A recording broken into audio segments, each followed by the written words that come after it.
Beautiful trans women out here. Tell us about your transition, how it went. Can I hold this, please? No. So I have a question for you. Why are you asking me those questions? Like we're interviewing like trans women and stuff like that. I'm not a trans woman. Oh no, we're fully supportive. Do you want to talk about sort of transitioning or anything like that, or like what people can? I never transitioned because I was born a woman. No, of course you're a woman. Of course. Does it make a trans woman any less of a woman? No, you are 100% a woman. I'm not a trans woman. Is there another definition that people like to use, or? You thought I was a man? Yeah. Look at how upset she got when he assumed that she was a trans woman. And then she said, "Did you think I was a man?" How is that possible when the narrative is trans women are actually real biological women? So which one is it, sis? Are trans women biological men, or are they biological women? Because yesterday, the Black woman said, trans women are real women. So why did she kind of slip up when he asked her or assumed that she was transgendered? Yeah, that's what this live is going to be about, and we'll get into it.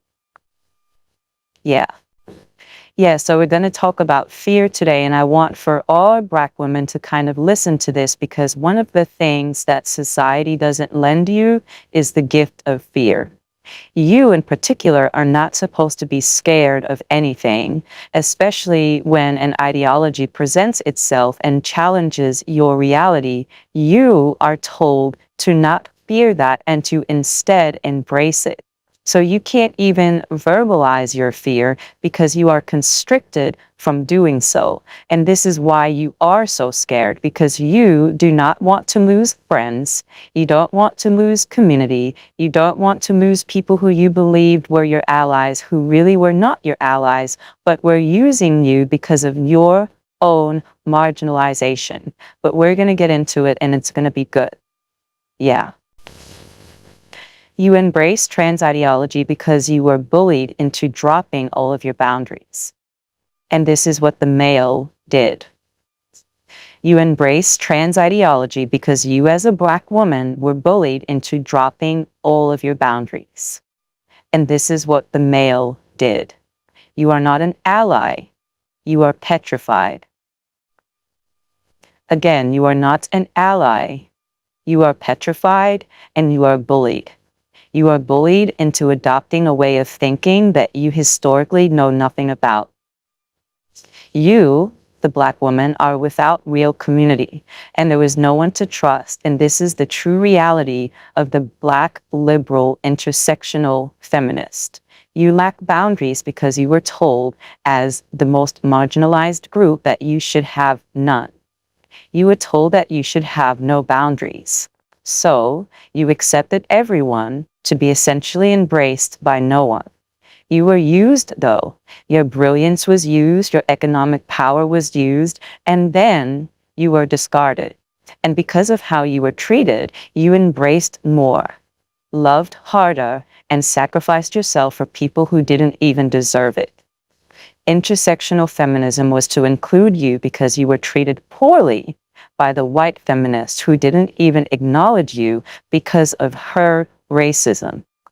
But that is a whole other story. I want to read to you a little about the history of intersectional feminism. And the reason why I want to read this to you is because a lot of the times when we do discuss trans ideology and the history of trans ideology and feminism, the trans community, they scream that we lack the framework to discuss this because we don't know anything about intersectionality and where intersectionality comes from and where the intersectionality feminist stands. So let's go back in history and read about intersectionality and where it comes from. Kimberlé Crenshaw, born May 5, 1959, is an American civil rights advocate and a leader scholar of critical race theory. She is a professor at the UCLA School of Law and Columbia School of Law, where she specializes in race and gender issues. This is a woman born in Canton, Ohio, in the United States. She was educated in Cornell University, where she has her BA, Harvard University, and the University of Wisconsin in Madison. So This is the origins of the concepts of intersectionality, okay? And this is a basic Google search. This is nothing exciting, but I don't think a lot of women know where this comes from and what it was intentionally meant to do for Black women. Because now, when we do discuss intersectionality, it's being overtaken by the trans community as to why women should accept trans ideology and why they should embrace it, even though a lot of it does not resonate in reality outside of something that they constructed for their own delusional purposes. So let's go back to intersectionality. This is the origins of the concept. It says in 1989, Crenshaw coined the term intersectionality in her essay, Demarginalizing the Intersection of Race and Sex, a Black feminist critique of anti-discrimination doctrine, feminist theory, and anti-racist politics, as a way to help explain the oppression of African American women. African American women. Okay, this is what it says. The idea of intersectionality existed long before Crenshaw coined the term, but was not widely recognized until Crenshaw's work. Black feminist trailblazers like Sojourner Truth in her 1851 speech, and I, a Woman, and Anna Julia Cooper in her 1892 essay, The Colored Woman's Office, exemplified the ideas of intersectionality before intersectionality came to be. So Black women have always been screaming out about intersectionality and them not being included in white feminism, them not being included in law, them not being included or having a seat at the table in regards to what was happening to women. And this is something that white women kind of set up for them. White women didn't acknowledge them at all. So they themselves had to speak up for themselves and say, hey, we are women too, and this is what we are going through, but our experience is different because of our race. That's the history of it. This is Black women speaking up for themselves, and this is intersectionality. Okay, so let's continue to read.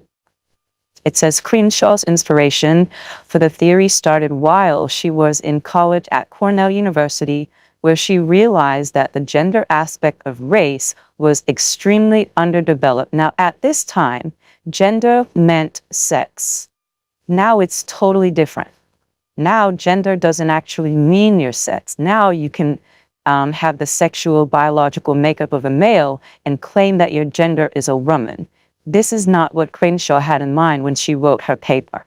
And we'll go into an article where she does gets questioned about LGBTQ issues and how her idea is being used to kind of include trans women into the discussion and to kind of push women over to the side so that their rights can be highlighted and everyone else's rights is not. Similar to the what you hear about trans women and them saying how, well, the Black trans woman, her experience is the worst experience on the planet, when we know that statistically that's not true. When you line up the amount of Black trans-identified males that were unalived in comparison to Black biological women by and far are slaughtered more in the streets than the trans-identified Black male. And a lot of the times, a trans-identified Black male, because of the situation that he is in and some of the circumstances that he does partake in, has a lot to do with why he is a victim of violence. And we'll get to those statistical stories in a minute, because we shared the other day about the Black trans-identified male who had the person put an AK-47 to his head because he basically lied and said that, hey, I'm a woman, and the man didn't know that. So the man didn't know that, went with him up to the bedroom and put a gun to his head. So we'll talk about that later. So this is Crenshaw's argument, and it says Crenshaw's focus on intersectionality is how the law responds to issues that include gender and race discrimination. The particular challenge in law is that anti-discrimination laws look at gender and race separately. Remember, in this context, in Crenshaw's context, sex and gender are the same thing. It's the same thing. This is 1989. She's writing a paper. She's not including men who are born men and then later identify as women to kind of tell the world what their gender is. That's not it. Okay, and you can look this up for yourself. It says, consequently, African American women and other women of color who experience overlapping forms of discrimination are left with no justice. Anti-discrimination laws and the justice system's attempt to remedy discrimination are limited and operate on a singular axis, only accounting for one identity at a time.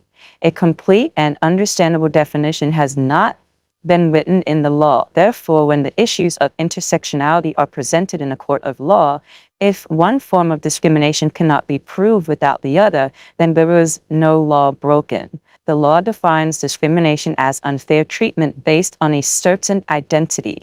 When enforcing the law, justice goes by definition, and if discrimination cannot be proven based on a single identity, such as sex, then no crime has been committed. This is very complicated, but it's a great read. So it says that Crenshaw has referred to Fried and General Motors versus General Motors. I guess that's a case from back in the day in writing interviews and lectures. And she says in Feed versus General Motors, a group of African American women argued that they received compound discrimination, excluding them from employment opportunities. They contended that although women were eligible for office and secretarial jobs, such positions were only offered to white women, barring African American women from seeking employment in the company. The courts weighed the allegations of race and gender discrimination separately, finding that the employment of African American male factory workers disproved race discrimination and the employment of white female office workers disproved gender discrimination. Accordingly, the court declined to consider the compound discrimination and dismissed the case. Crenshaw has also discussed intersectionality in connection to her experience as part of the 1991 legal team for Anita Hill, the woman who accused then Supreme Court nominee Clarence Thomas of sexual harassment. The case drew two crowds expressing contrasting views: white feminists in support of Hill and the opposing members of the African American community that supported Clarence Thomas. The two lines of the argument focus on the rights of women and Hill's experience of being violated as a woman on the one hand, and on the other hand, the appeal to forgive Thomas or turn a blind eye to his conduct due to his opportunity to become only the second African American to serve on the United States Supreme Court. So at that time period, the climate was, here is Anita Hill saying that she was sexually harassed by Clarence Thomas, and the entire Black community is saying to Hill, how can you do this to the Black man? How could you do this to him? He's the only second person to sit on the Supreme Court, and how dare you intercept that with this accusation of sexual harassment? So it further says, Crenshaw argued that with these two groups rising against one another during the case, Anita Hill lost her voice as a Black woman. She has been unintentionally chosen to support the woman's side of things, silencing her racial contribution to the issue. It was like one of these moments where you literally feel that you have been kicked out of your community all because you are trying to introduce and talk about the way that African American women have experienced sexual harassment and violence. It was a defining moment. Many women who talked about the Anita Hill thing, Crenshaw adds, they celebrated what's happened with the women in general. So sexual harassment is now recognized, but what's not doing as well is the recognition of Black women's unique experiences with discrimination. So this is what I wanted to drive home in regards to this. When we talk about intersectionality, the origins of it has always been the biological Black woman's plight in the United States. It has never been the Black trans woman's plight and what he decided that he wanted to go through in his own experience as identifying as this new gender. It was never for that sector. So we're going to go and we're going to read what this Kimberlé Crenshaw feel about intersectionality today and how her term and her work is now being used to kind of throw this blanket over the Black trans identified male and cover him, and also drive home the fact that Black biological women should step aside and allow him to take center stage as being the one who's being discriminated against the most, which is not the case, but this is what's being said so that Black women can kind of put her plight to the side and focus on what he's essentially going through. And I'm going to say he, and I know that people don't like for me to say he, but statistically, let's just be clear. 90 to 95% of trans-identified males never get bottom surgery. They never get bottom surgery. 90 to 95% of trans-identified males who are walking around claiming that they are women still have biological male sex organs. And that's it. So I'm going to say he, and I'm going to say trans-identified male because we have to speak in truth. Okay, so let's go back to this other article from Columbia Law, and this is Kimberlé Crenshaw on intersectionality more than 2 decades later. And this is an article that came out, this was published in 2017. This is a long time ago, but it talks about Kimberlé Crenshaw and what she feels about the LGBTQ community and them identifying or using her term to kind of include everyone, taking away from what she originally set out to do, which was to get people to recognize what Black women go through in regards to their sex and their race in a country that was set up against them. This was her main point. Her main point was never to include everyone under that umbrella, but it makes sense that everyone would kind of jump in front of the Black woman and take what she created for herself to speak up for herself and coin it as their own.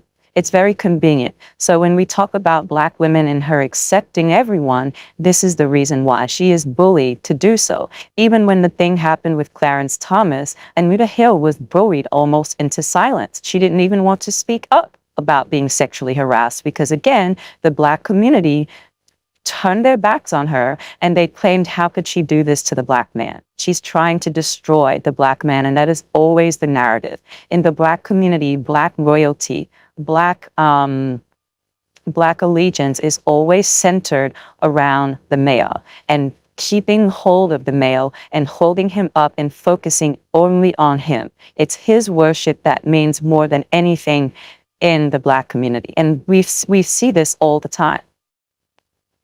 So the article reads, Kimberlé Crenshaw on intersectionality more than 2 decades later. It says Professor Crenshaw coined the term and co-founded the African American Policy Forum. Before AAPF's 20th anniversary, Crenshaw reflects on what intersectionality is heading.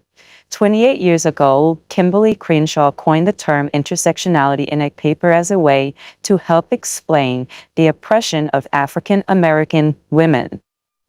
Okay, this is what it says. No one is making this up because they're transphobic. It says, in a paper as a way to help explain the oppression of African American women, because prior to that, African American women were not even recognized as being significant enough to defend. This is why Sojourner Truth ripped open her shirt at the speech and said, ain't I a woman? Am I not a woman? Am I not here? She was never recognized, okay? So it says, Crenshaw's then somewhat academic term is now at the forefront of national conversations about racial justice, identity politics, and policing.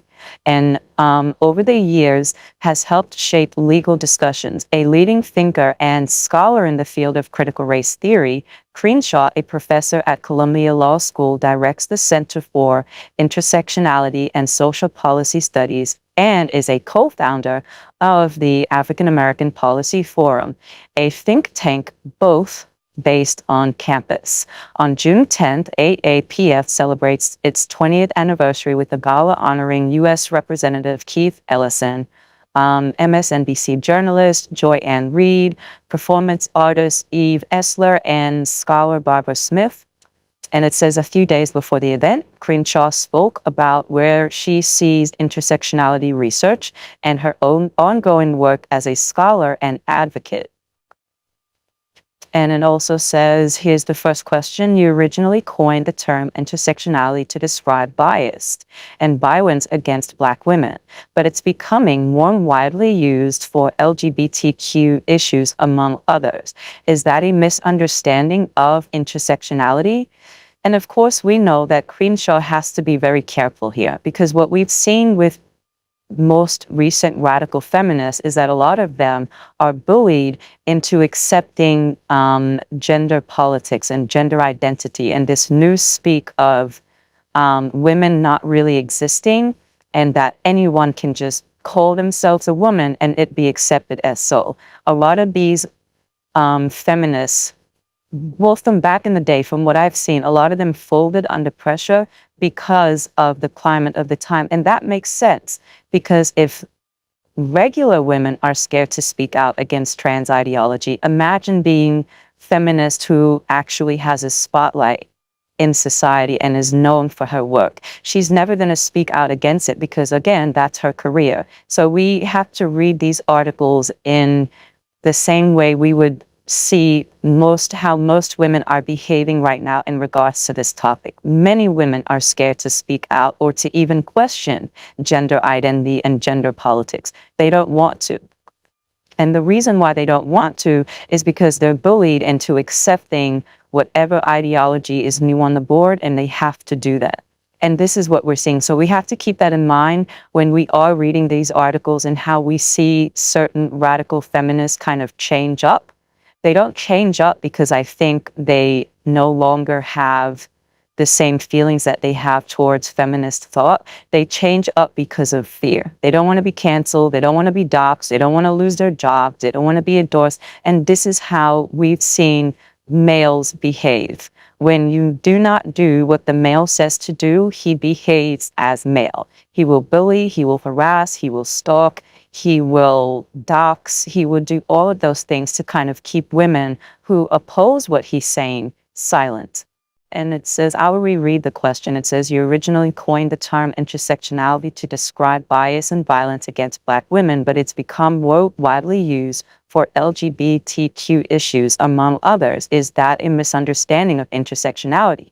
And again, the reason why I'm doing this is because a lot of the times when we do speak to those individuals in the LGBTQ community, they bank on you not knowing rather what intersectionality is. They bank on you not knowing the history of it. They bank on you not knowing the context of why Crenshaw wrote about what she wrote about in defense of the Black woman. They want for you to be confused. So when we talk about the teaming of words, they team everything together with this new speak so that you can get confused with new terminologies that you may or may not be familiar with. This is all deliberate. Remember, we always speak about male ideology and male delusional concepts. The male operates in confusion. He banks on you being confused because when you are confused, you are more willing to accept the way he thinks. We also spoke about thought transference and how the male will transfer out of himself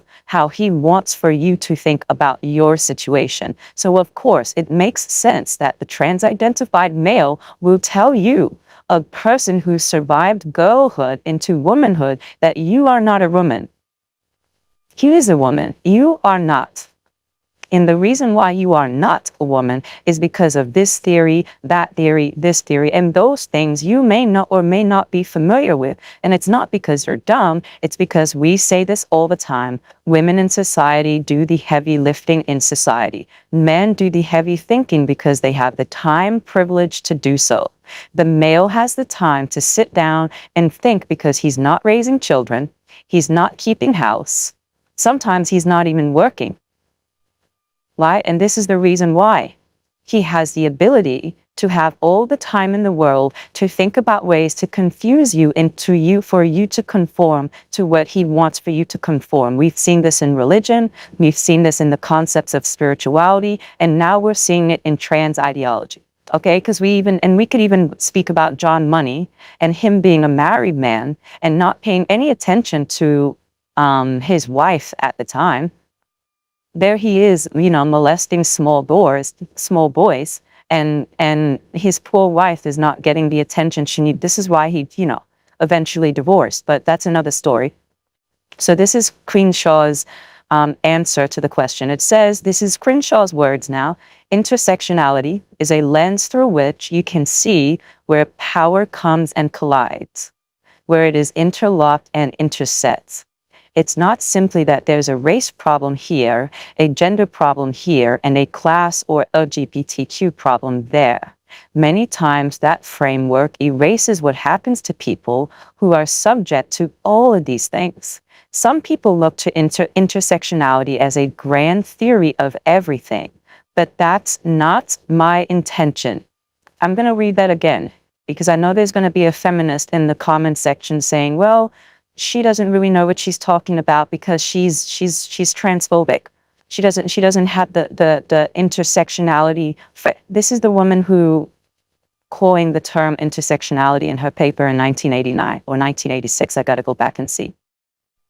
So this is what she says. Some people look to intersectionality as a grand theory of everything, but that's not my intention. If someone is trying to think about how to explain to the courts why they should not dismiss a case made by Black women just because the employer did hire Blacks who were men and women who were white, well, that's what the tool was designed to do. If it works, great. If it doesn't work, it's not like you have to use this concept. The other issue is that intersectionality can get used as a blanket term to mean, well, it's complicated. How many times have you heard, well, it's complicated, come from the trans community? Everything is complicated. If you say that you are a biological woman, they're going to say, well, are you? Have you had a karyotyping test done to really know that you are a real biological woman? You have no idea what your chromosomal makeup is because they bank on you not knowing what a karyotyping test is. They bank on you not knowing chromosomal disorders. They bank on you questioning yourself. You have to question yourself to subscribe to their ideology. You cannot be somewhat intelligent and believe in these things because they don't want for you to have that knowledge. This is why they go out of their way to pull things out of science, like the term cis. We spoke about cis before and how the person who came up with the term cis was another pedophile. But again, that's another story. We could speak all day on the history of the word cis, but they want for you to not know where cis originates from, who invented it, why he invented it, why is a chemistry term used to define women instead of just calling her women. They want for you to be confused. And this is the reason why they keep adding things to their backing and their makeup so that you can be confused. This is why they talk to you in code. And every time they do speak to you, they tell you, well, it's complicated. We have no idea because it's so complicated. Similar to religion. When men created religion, they did it to confuse the shit out of you. This is the reason why when you do sit down and you speak to a man who's very religious and you say, okay, please explain to me the Father and the Son and the Holy Spirit. You'll be there for 6 days waiting for him to finish explaining it because why? He's going to tell you that it's complicated, right? Everything with the male is complicated. Nothing is black and white because he doesn't want it to be. Because when you're confused, he feels a little bit smarter than you. And if he can confuse you, then he won. Because you are the brilliance of the operation, not him. Because look how hard he's going to oppress you and to take your rights away from you. Why would a powerful person do that? If you're only powerful when you conquer something who's powerful. You only have real power when you conquer the true power. The true power has always been women, but women don't know it. And the reason why they don't know it is because they lack the knowledge, the historical knowledge to kind of put all of this together. Then she says, the other issue is that intersectionality can get used as a blanket term to mean, well, it's complicated. Sometimes it's complicated is an excuse not to do anything. This is what Crenshaw is saying. Sometimes it's complicated is an excuse not to do anything. At AAPF and the Center for Intersectionality and Social Policy Studies, we want to move beyond that idea. We try to take ideas and make them into hands-on tools that advocates in communities can use. Part of it is public education. We use art and other projects to show how people are experiencing intersectional harms, such as mothers of women killed by the police, or young girls expelled from school. We work directly with advocates and communities to develop ways they can better see these problems and better intervene in advocacy. And then it says, the question is, you said there is an intersectional erasure in the Trump era. Can you explain? And this is a great question, considering that Donald Trump is going to be the president come November. This is a great question because this article is from 2017. So let's read it. It says, what's most problematic about the contemporary conversation is the complete irrelevance of women of color. People talk about how constituencies, specifically working class white men, saw a terrible deterioration of their prospects, and they were angry and wanted to vote for someone not part of the establishment. If you look at women of color, especially Black and Latinas, their economic well-being has been most impacted by deindustrialization and by the defunding of the public sector. So if any group had a reason to respond to scapegoat politics, you would think that it might be those workers who were subject to both racialized downward pressures and gender downward pressures. And I'm thinking here that gender downward pressures is linked to sex, not what people want to identify as. Yet they were least likely to vote for someone not for the establishment. I'm sorry, it says, yet they were least likely to vote for someone not of the establishment. Yeah. Why aren't we talking about that? Why is the intersection of maleness and whiteness driving our analysis and not the intersection of being a woman and a person of color? What is going on that these women of color did not respond to xenophobia and racism? What did they have that made them say, we're better than this and we want more for our country? And then it says, okay, I'll read this. It says one of the AAP's initiatives is Say Her Name, which shines a light on Black women who have been subjected to police violence. What has the movement's impact been? So it says the impact can be measured first by noting how infrequently any woman was mentioned as a victim of police violence just 2 years ago, and now we hear often about men and women killed by police or African Americans rather than African American men. Sandra Bland is most often mentioned, and many people know her name, but there's also Rekia Boyd. Too few people know about Tanisha Anderson, Maya Hall, or India Kager. The sense that this itself is a problem is a new recognition, one that activists, elected officials, and even families are beginning to give voice to. But the most significant shift has been in the consciousness of mothers who have lost daughters to police violence. We've brought them together several times. They have said that their determination and ability to fight has grounded on their awareness that they are not alone, that there are other mothers who are struggling in obscurity, that they are a sorority that no one would want to join, and that now they have found each other, they can receive and provide support and even permission to find joy in life after such an unspeakable loss.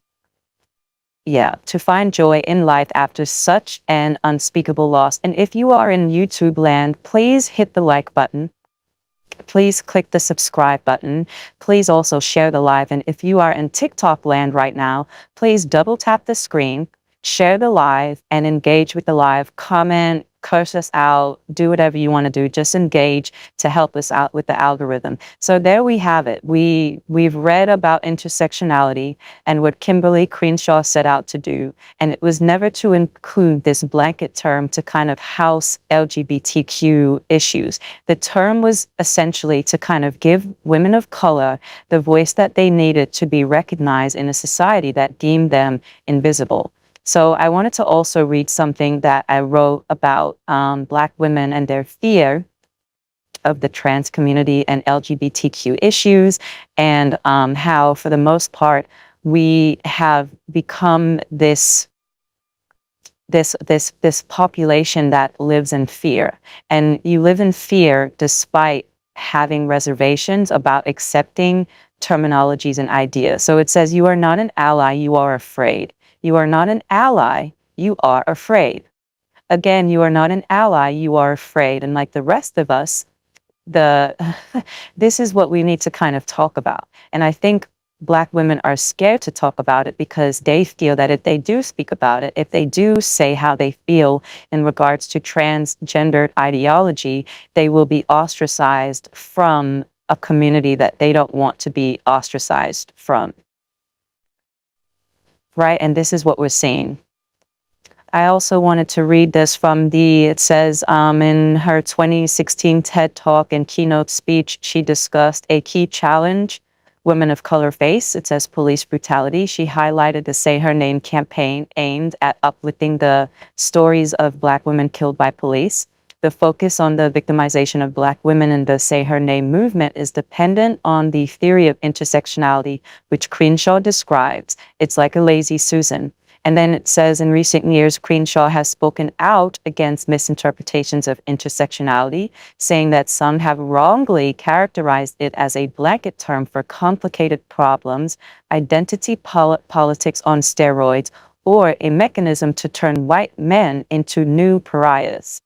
And then it says, instead, Crenshaw characterizes intersectionality as, instead, Crenshaw characterizes intersectionality as a lens, a prism for seeking the way in which various forms of inequality often operate together and exasperate each other. We tend to talk about race inequality as separate from inequality based on gender, class, sexual, or immigration status. What's often missing is how some people are subject to all of these, and the experience is not just a sum of its parts. So that's basically it. So we can see her stance on intersectionality and how it was originally meant to be used. And I think that when we talk about Black women not having boundaries or them being forced to not have boundaries, they are forced to not have boundaries based on this intersectionality feminist point. And a lot of the times, like I said before, there are individuals who do know about intersectionality but are using it to their advantage so that you can accept everything that they say to you in regards to why you should accept their way of thinking. And you can't, it's not fair to do that, because originally the term intersectionality was meant to kind of include all women of color and their experiences, not to include a different section of women who are now identifying as women after transitioning 10 minutes ago, and they believe that their experience is more valid than your experience, and that your experience should kind of be set to the side, and they should be centered in their struggle to be accepted by society as a whole, right? And this is what we're seeing in regards to that. But what do you think? I mean, you can comment, you can say what you feel about intersectionality. We're also going to review, I think, radical feminism, intersectional feminism. We should also review liberal feminism. We should kind of go over all of those things, because I think for the most part, when we do talk about the differences between radical feminists and intersectional feminists and liberal feminists, there's always these differences. And I think for the most part, West 4B is radical in that it advocates for feminist separatism. And I've heard trans-identified males claim that radical feminism is never a feminism that has ever worked. You cannot separate from men in an attempt to get anything accomplished. And this is what the trans-identified male says. And isn't that convenient?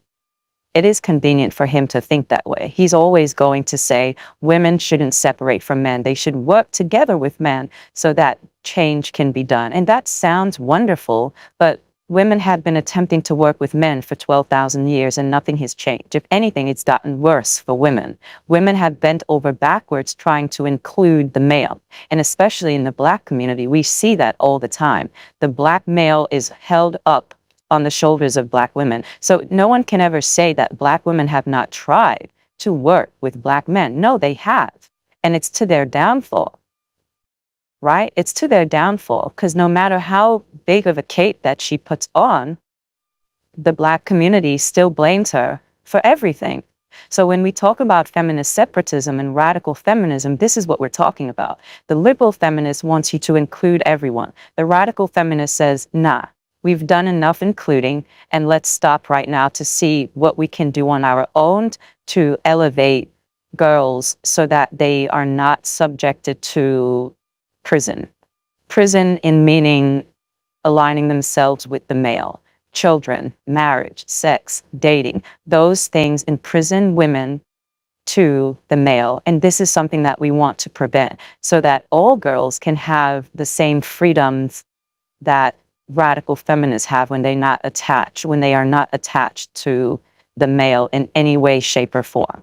Because freedom is what this is all about. And dealing with men now, sadly, in society, infringes upon the freedom of women. Now you're linked to him if you have a baby. You're linked to him if you're married. You're linked to him even if you're pregnant. Because now they're making laws to where if he doesn't want for you to have an abortion, you're not going to get an abortion.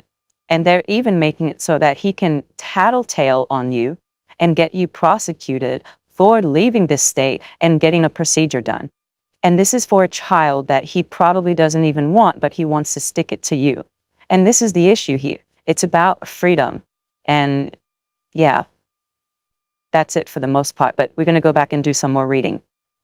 Remember to like the live and double tap the screen if you are in TikTok land. But like the live, share the live, subscribe to the channel.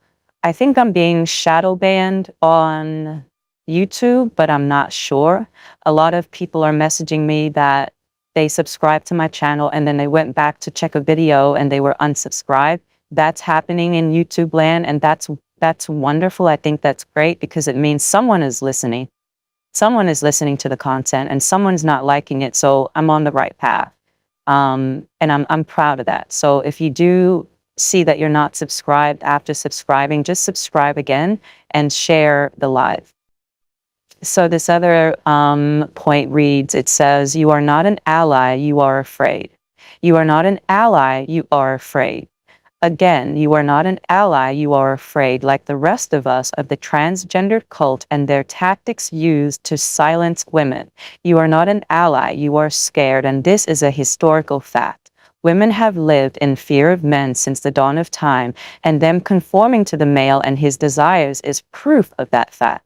The liberal feminist is afraid. She is lonely, never really got along with other women, and presents herself as an intersectional feminist because it is convenient for her to include biological men in her struggle than for her to question his motives and to come into terms with the fact that 90 to 95% of trans-identified males still have their biological sex intact and will by no means ever get rid of it. He will convince you that even with his full penis intact, that he is more of a biological woman and now lesbian than you are. And the Black woman will sit there and out of fear accept everything that he says. But it is not only fear. It is also male worship, the same male worship that Cynthia G spoke about prior to her being taken down off of YouTube. Her fear, the Black woman's fear, comes from male worship, and her submission to his form and way of thinking also comes from her seclusion in the community and her not wanting to be a problem again.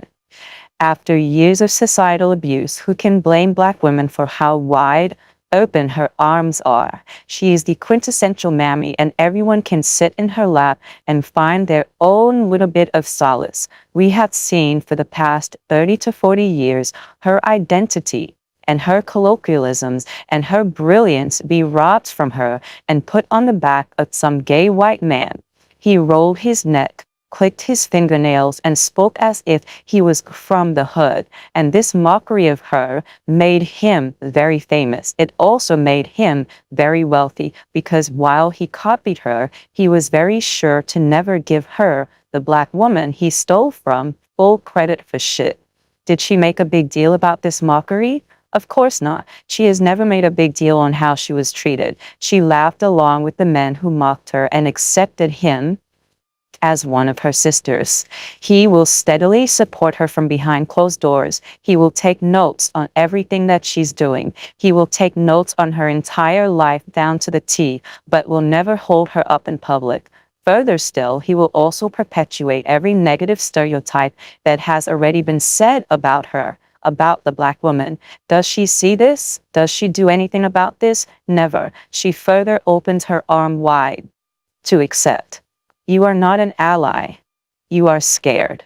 You are scared and you don't even have a community to lean on the way the Black trans-identified male does. His community has always been and I use that word strongly, loyal to him, while the Black community, from which you hail from, never supported you or even acknowledged your sacrifice. As a matter of fact, the Black community has always blamed you, the Black woman, for its demise, and no one has ever come to your defense. And for the woman who did try to open the Black woman's eyes about what was happening, she was quickly destroyed by the Black men who put out an order for Black women to destroy her. Cynthia G., the Pink Pill, and others were always destroyed by Black women at the behest of Black men. The Black manosphere, or whatever you want to call it, will set out radars, and Black women will go and attack other Black women who are trying to get them to see what is happening to them. Remember we said about the male, he likes for you to be confused, he likes for you not to have knowledge, he likes for you not to have historical grounding in anything. And this is why he is so insistent on you being silent. So when we look at the trans-identified male and his behavior, we can see that it's very different from the trans-identified female. You'll never see a trans-identified female kicking their way into a male restroom and saying, I'm here to use the fucking restroom. You move over because we're here. The trans-identified female says nothing. This behavior is specifically coming from the trans-identified male. And it says, you are not an ally. You have been bullied to accept, and this is what you have in common with other women regardless of race. Women have always been bullied, but it is the bullying of the Black woman that has made her so readily willing to defend a group of men who are linked to other men who historically betrayed her. The only difference, this man is wearing a dress and he demands for her allegiance to him or else. What is the or else? The or else is what many women fear. The trans community, mostly the trans-identified male, again, is mostly known to bully and harm women for not accepting their way of thinking. The trans-identified male is known to use bully tactics to silence women. Look at any hashtag Let Women Speak rally, and you will see how the trans-identified male behaves. His behavior is nothing like the trans-identified female. There have been stories listed where lesbians refuse to sleep with the trans-identified male, and she is not only called transphobic, she's ostracized by the same LGBTQ community she hails from. This petrifies the Black women because she is already without real community, and the last community that presents itself as a unified force is not one that she wants problems with. Black women don't want problems with the trans community. They don't want problems with the LGBTQ community because they are petrified of the LGBTQ community. And they should be, because once they come for you and they destroy you. This is the reason why many Black women, you call yourself an ally, but you're not really an ally. You're just scared. The goal is always to bully women into silence. When West 4B first started and set itself up as a space for biological women, early, it was the trans-identified male who sent Black women in for the kill. And she did kill. It didn't really get her anywhere, though. She is still friendless and without unity, and she sought to break an alliance because a biological man told her to do so. It will always be a regret of hers. And you can see that from the constant messages on the back end attempting to apologize. And that is why this live session is now being held. Right? We're talking about this issue because we see how scared women are. We always get messages from women saying, I was so scared to talk about this topic. I was so scared to ask any questions. What is a chromosomal makeup? What is a karyotyping test? What are these terms that are being used? I have no idea the differences between gender and sex. How can I get more information? And West 4B kind of started that dialogue because we had the same questions. We had the same exact questions, and when we attempted to ask questions, we were told to shut the fuck up by the trans-identified male. And then he sent in Black women for reinforcement, and she also said, shut the fuck up. So when West 4B said, no, We believe that women do exist, that biological women do exist. There is some such thing as a biological woman. The trans-identified male said, shut the fuck up. And then the liberal feminist that he sent in for the kill also said, shut the fuck up. She said, shut the fuck up, biological women do not exist. You are a chest sphere. You are a uterus holder. You are a vagina carrier because he said that you are. And shut the fuck up. And she believed that telling us to shut the fuck up made him love her more, and it didn't. She did what he needed to do for him, and then he went on about his business. And she's alone again, now looking in search for community. Black women do this all the time to themselves. Instead of them locking forces with other Black women and having real dialogue and real discussions, no. They perpetually tear other Black women down. And they do it because of the Black male, even when he's wearing a dress. Please subscribe to the channel and like the live, double tap the screen. If you are in TikTok land, I'm going to continue to read this. So I'm going to continue to read this, and it also says you are not an ally, you are in fear.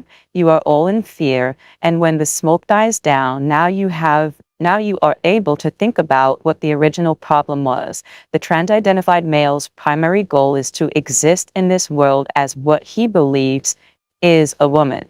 Never mind the fact that it's really based in reality. He doesn't need reality to operate. All he needs is for people to agree with him and his delusions. You are not an ally, sis. You are scared, and we know you are scared because behind the scenes, you claim to not want any problems with that community. Everyone is scared. Women are especially scared. The trans-identified male is no different than any other male, and you can see that in his behavior and how he treats you when you question him and or disagree with anything that he says. A man on a temper tantrum will tantrum, and these tantrums are what so many women fear in real life. These women are the liberal feminist. She doesn't want any problems with any man. So to her, sex work is work. Trans-identified males are real women, and many women deserve what happens to them.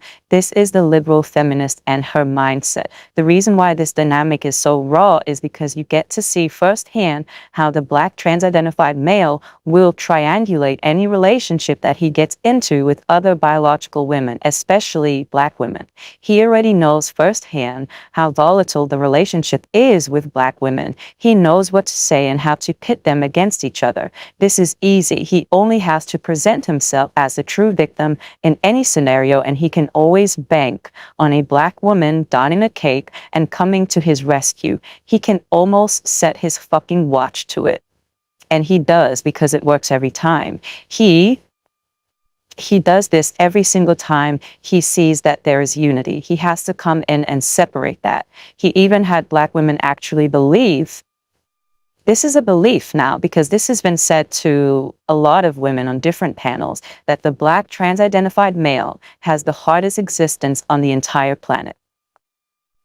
He is more victimhood to violence than any other woman on the planet, and we know statistically that is not the truth. Statistically, when we look at stats and we see who's being killed, harmed, unalived, hurt, whatever you want to call it, they are Black biological women at the hands of Black biological men. The Black biological male is the one who's putting the Black biological female into the ground, and her children as well. And this is statistical data. The Black trans-identified male does experience violence. Yes, we do know that's true, but it's always at the hands of cis men, or what they claim are cis men, right? And it says, he even had Black women actually believe that he, as the trans-identified male, has a harder and more dangerous time in society than she does, and she actually believes it and doesn't even ask for statistical data to prove this claim. She never asks for statistical data. She never asks for anything. All she does is she believes, and this is the issue that we're having here. You always have to question anything a biological male says, because a lot of the times it's not true. And we see this in religion, we see this in the concept of spirituality, and we see this with trans ideology, in the fact that they claim that they are the biggest victims of violence, more victims than you are. And statistically, we see how prevalent violence is against you. But let's look at those stats. So we also have to speak about like some of the points that I wanted to drive home in regards to intersectionality and intersectional feminism, and how the original goal of intersectional feminism was to include Black women and their race and their sex into the dialogue surrounding how they were treated in the United States. The intersectional feminist standpoint never meant to include biological men. Even if they claim to identify as women, at that time period, gender and sex meant the same thing. Your sex was your gender and that was it. But now there's the discussion which, holds that sex is not really your gender. You could be born a sex and then claim to be a different gender later on. I'm not really sure if intersectionality included that concept, but again, we already read that Crenshaw said this belief that it's complicated and we should just accept it is wrong. We should always hold to what she set out to do and not try to add things into it because we want to be inclusive.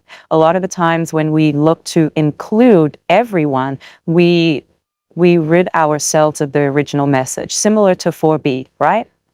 So when 4B came around and West 4B started, it was primarily for biological women. But everyone, especially in the United States, came and they said, well, we need to include everyone into 4B, right? And this is how we got to 4B now being laughed at like a fucking laughing stock, because from the last I heard, there's 700,000 4Bs.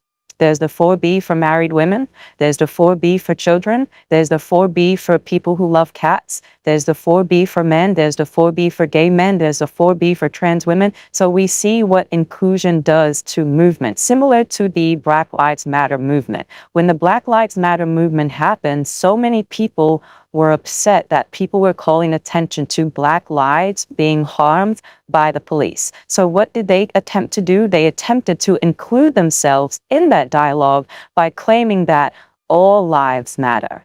Police lives matter. Dogs' lives matter. Cat lives matter. Horses' lives matter. You see what happens when you include? It's okay to kind of have boundaries. And I think what happens when it comes to this trans discussion is that we women, biological women, are being forced to not have boundaries or to hold boundaries. They're being forced to include everyone because it looks as if not including everyone means that you're a bigot. And it's not really that you're a bigot. There's certain things that biological women have to go through that trans identified males do not. And I don't think they want for you to have that dialogue. And they especially don't want for you to have that dialogue without them being present, because that is male intrusion. That is the male mindset. He has to see what you're doing. He needs to know everything that you're doing so that he can approve or disapprove and tell you how to change your patterned way of thinking. He doesn't like when you think on your own.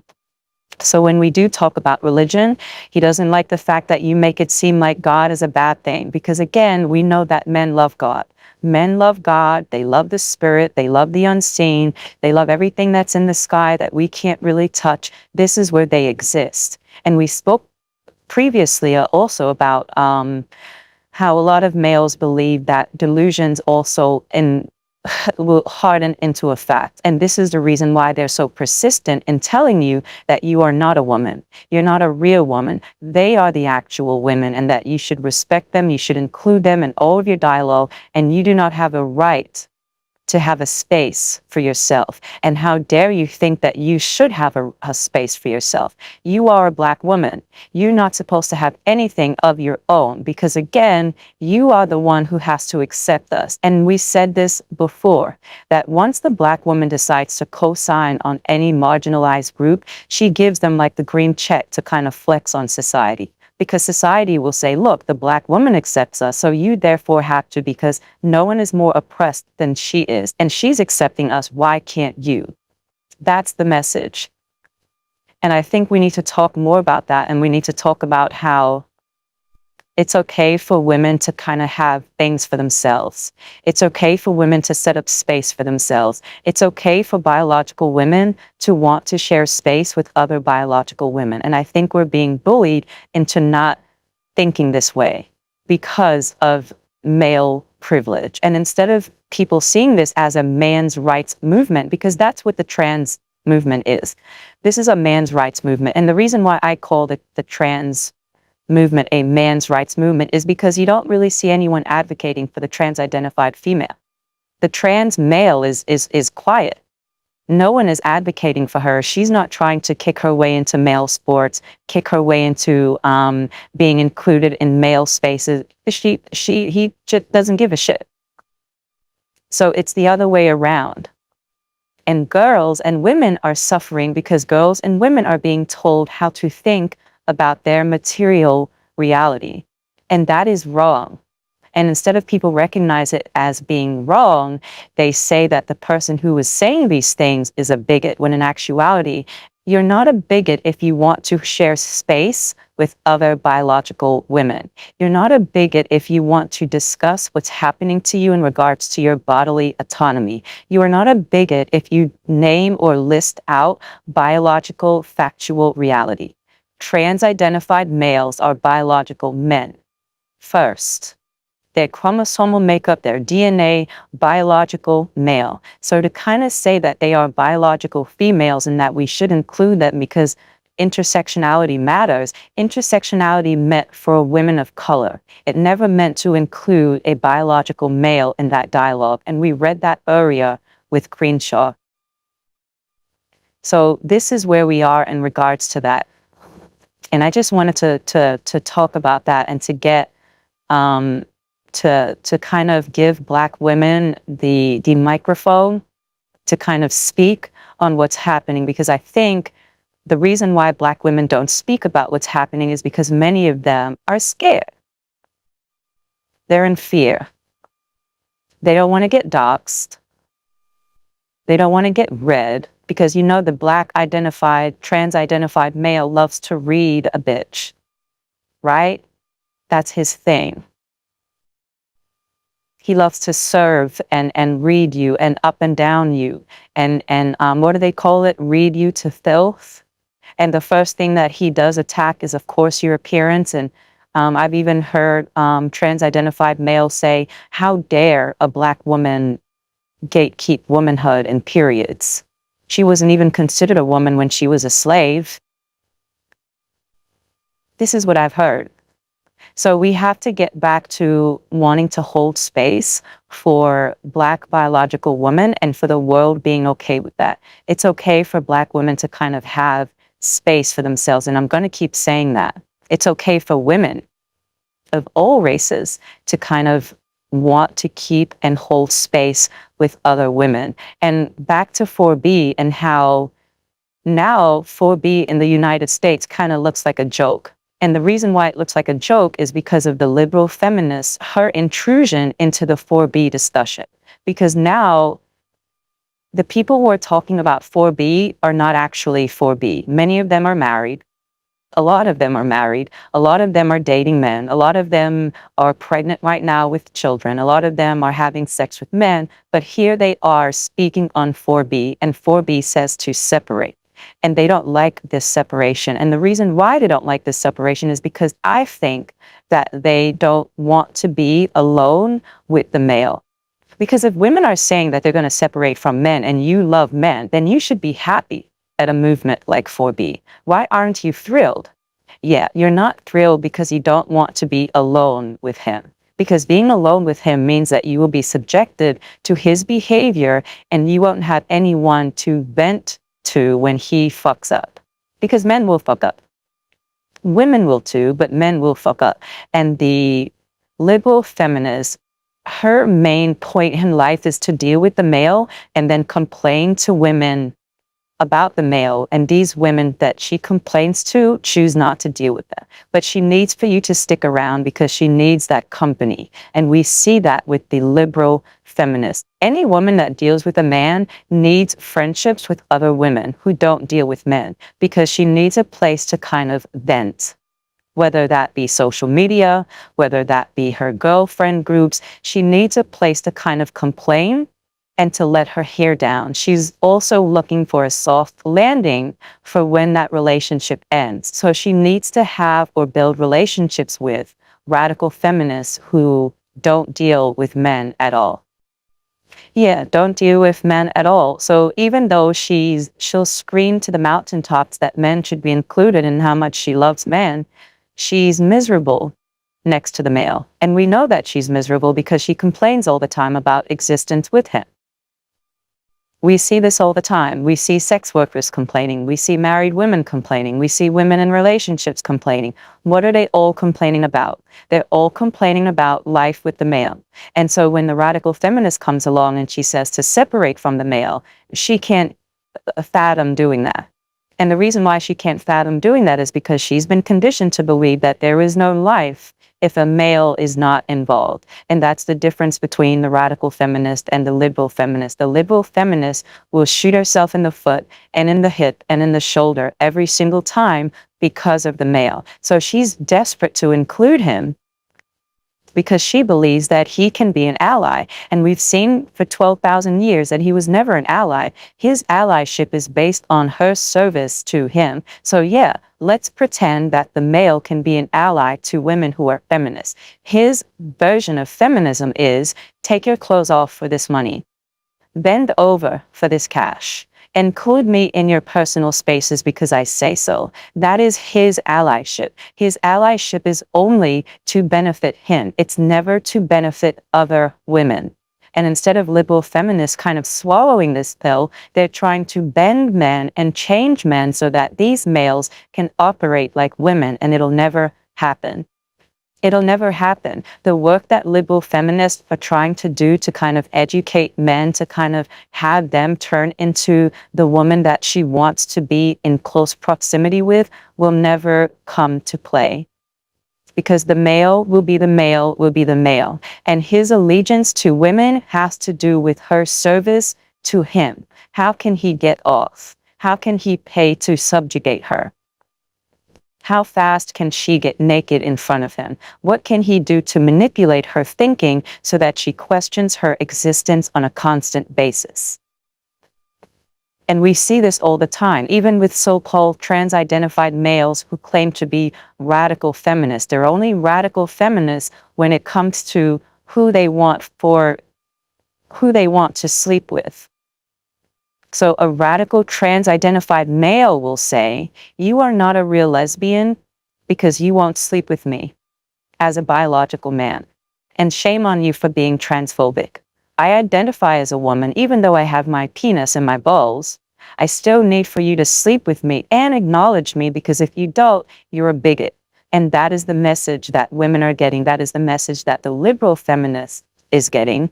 And that is the message that she's willing to bend to. 4B is not bending to that. 4B, West 4B started out as a radical feminist space, and it will always be a radical feminist space. It will always be radical. And because it was so attacked, you know that this has to be on the right path. Because no one will attack something that doesn't have any credit. If something is stupid, you pay no attention to it. But the fact that West 4B and so much went out about West 4B and 4B, it shows you that maybe these radical feminists are onto something, because we've seen everything not work before. Women have been on their best behavior for 12,000 years. How can anyone disagree with that? Please like the live if you just came in.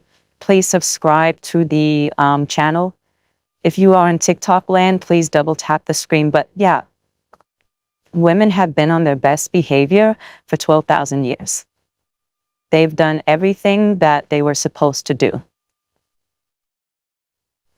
Despite the world being the way it is, women have continued to participate in the freak show. They continue to have children, despite there being no benefit. They continue to get married, despite losing their rights in marriage. They continue to have sex, despite being, you know, one of the biggest population groups to kind of come down with these new sexually transmitted diseases. Women are continuing to participate. They continue to participate, and they continue to get hurt in that participation. They continue to get hurt when they do decide to get in close proximity to men. And we see this all the time.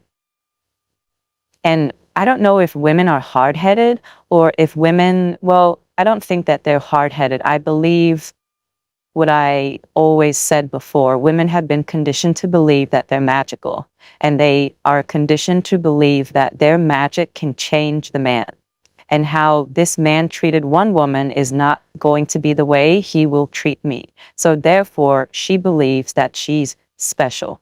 And because she believes that she's special, she continues to sacrifice herself, thinking that, no, he's going to be different with me. And she's always wrong. She's always wrong. She always ends up 3 kids later, no college degree, a ruined body, according to her, and no marriage, no reign, just years of sacrifice and nothing to show for it. But she does get the gold star that society lends her when she does participate in the freak show. Now she's seen as mother. Now she's seen as someone important. And you see how tricky this is now with this whole discussion surrounding mothers. Now we don't know what a mother is.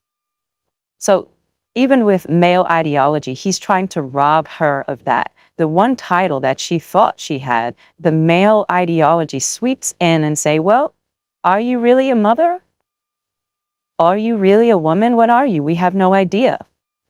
So she's not even allowed to be mother anymore. Now she's just a birth giver, a vagina holder, a uterus possessor.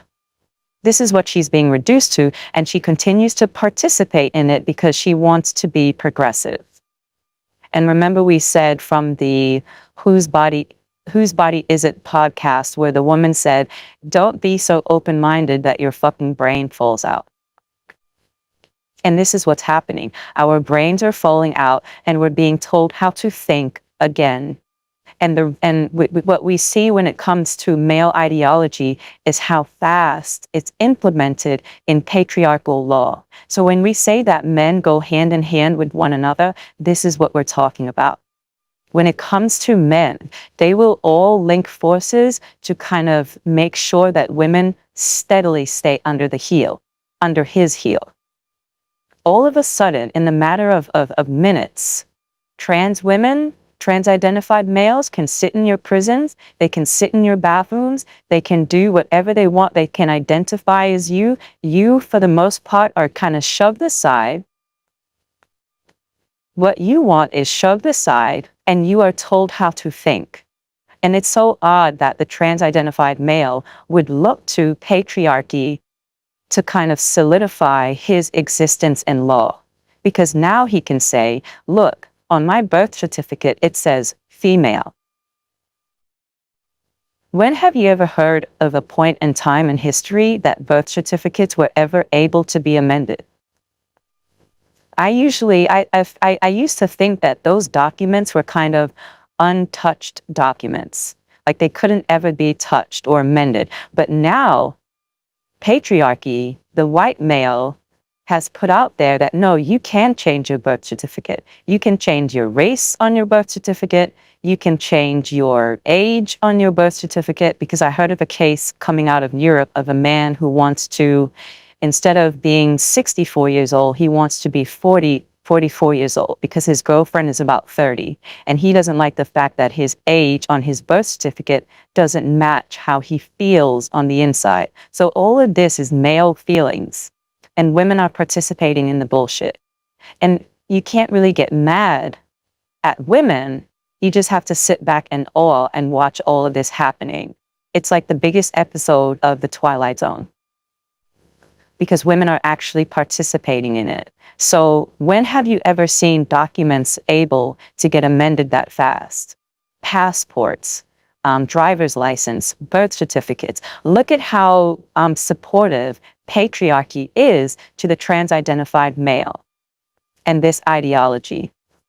Has anyone ever thought about that? I think about that all the time. How did something like this happen overnight to where you can just change who you are on government documents? Are they really worth anything then?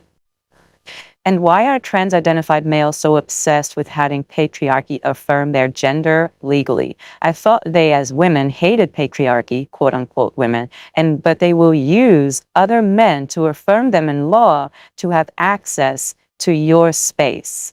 Isn't that odd? that they will kind of hold up a governmental document and say, well, look, this male document right here says that I'm a woman, so you have to affirm me because another man said that you have to.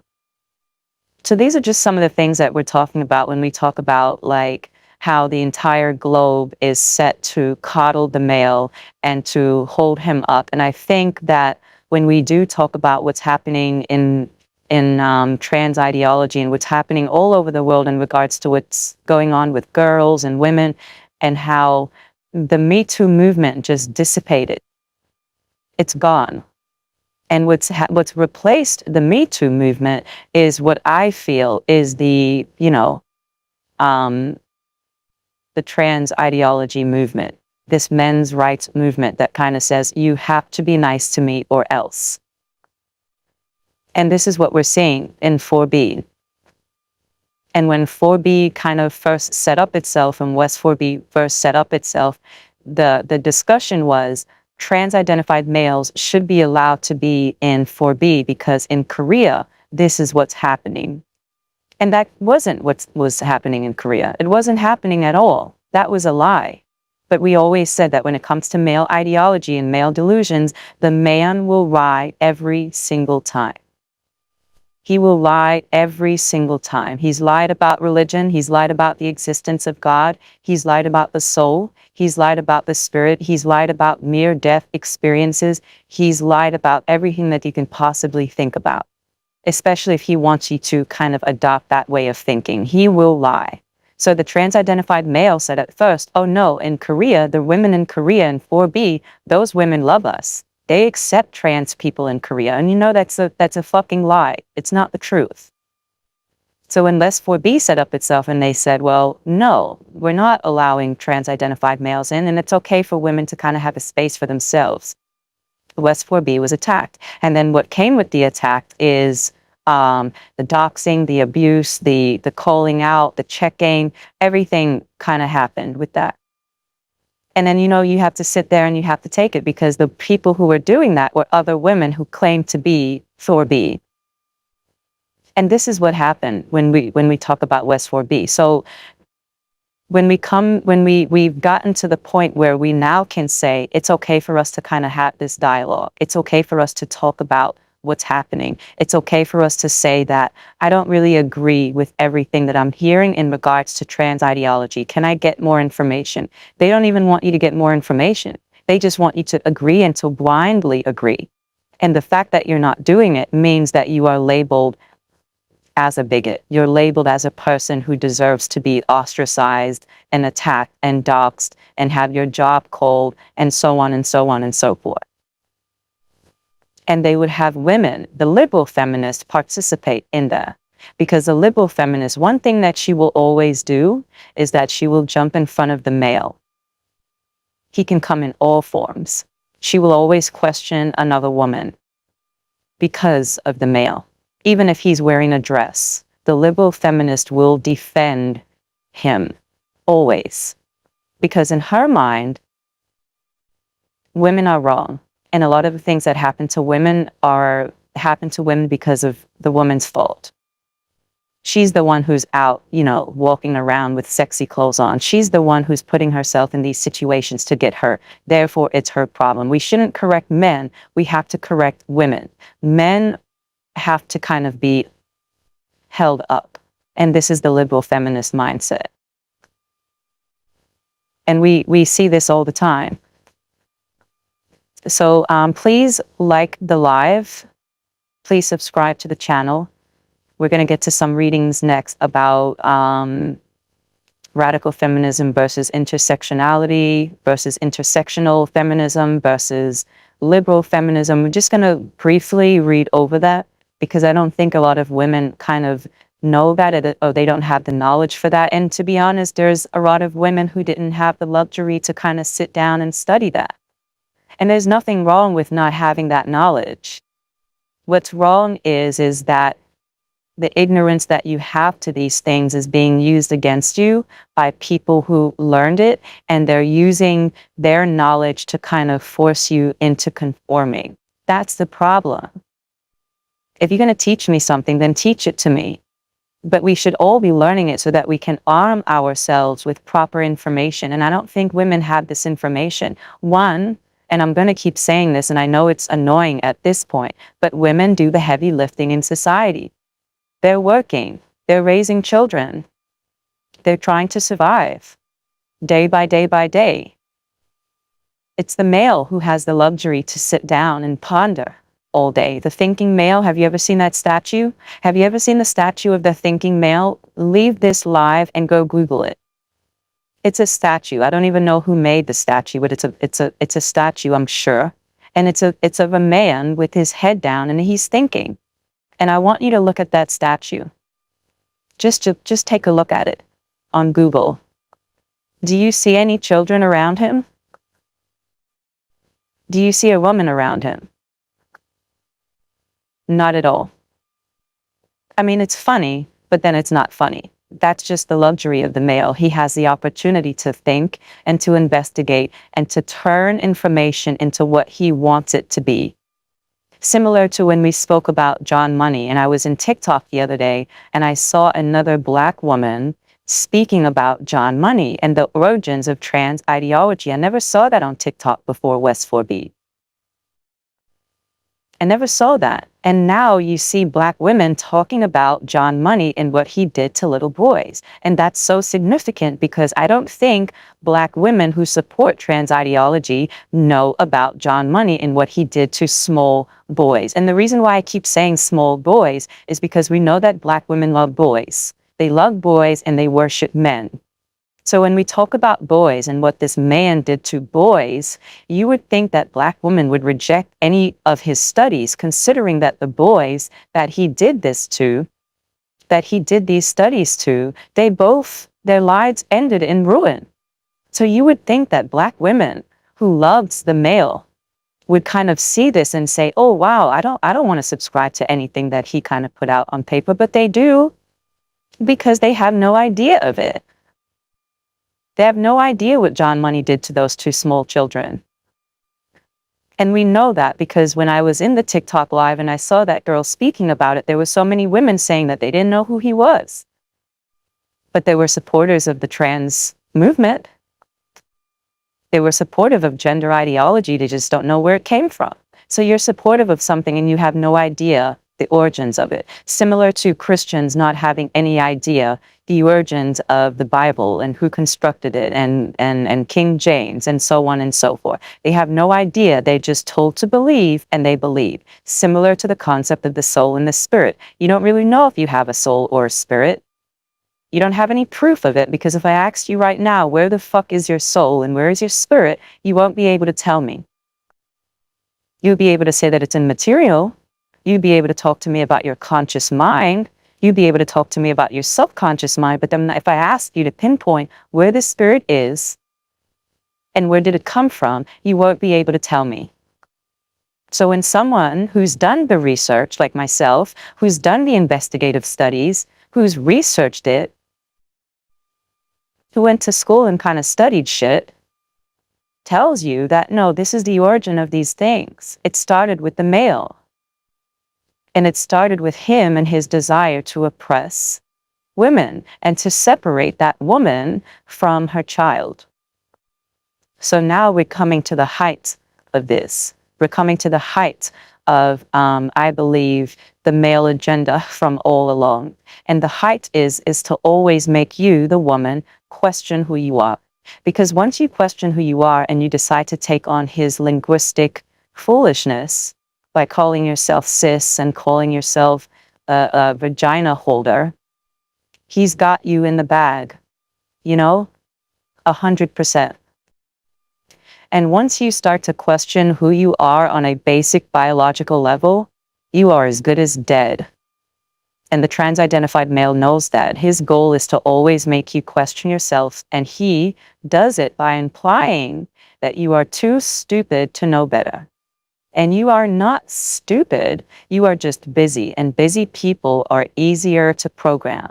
There you are, working 2 jobs to make ends meet, and the wealthy men who don't have to work are in Congress making laws on your body and what you should be doing with it. This is why I will forever scream 4B, and we already know Why that is? You are too busy to think. You are what they call time impoverished. You do not have the privilege of having time to think. And you, a lot of the times, a lot of women put this on themselves. You didn't have to have 4 children. You didn't have to have 5 children, but you decided to do so and then complain that you have no time to do anything.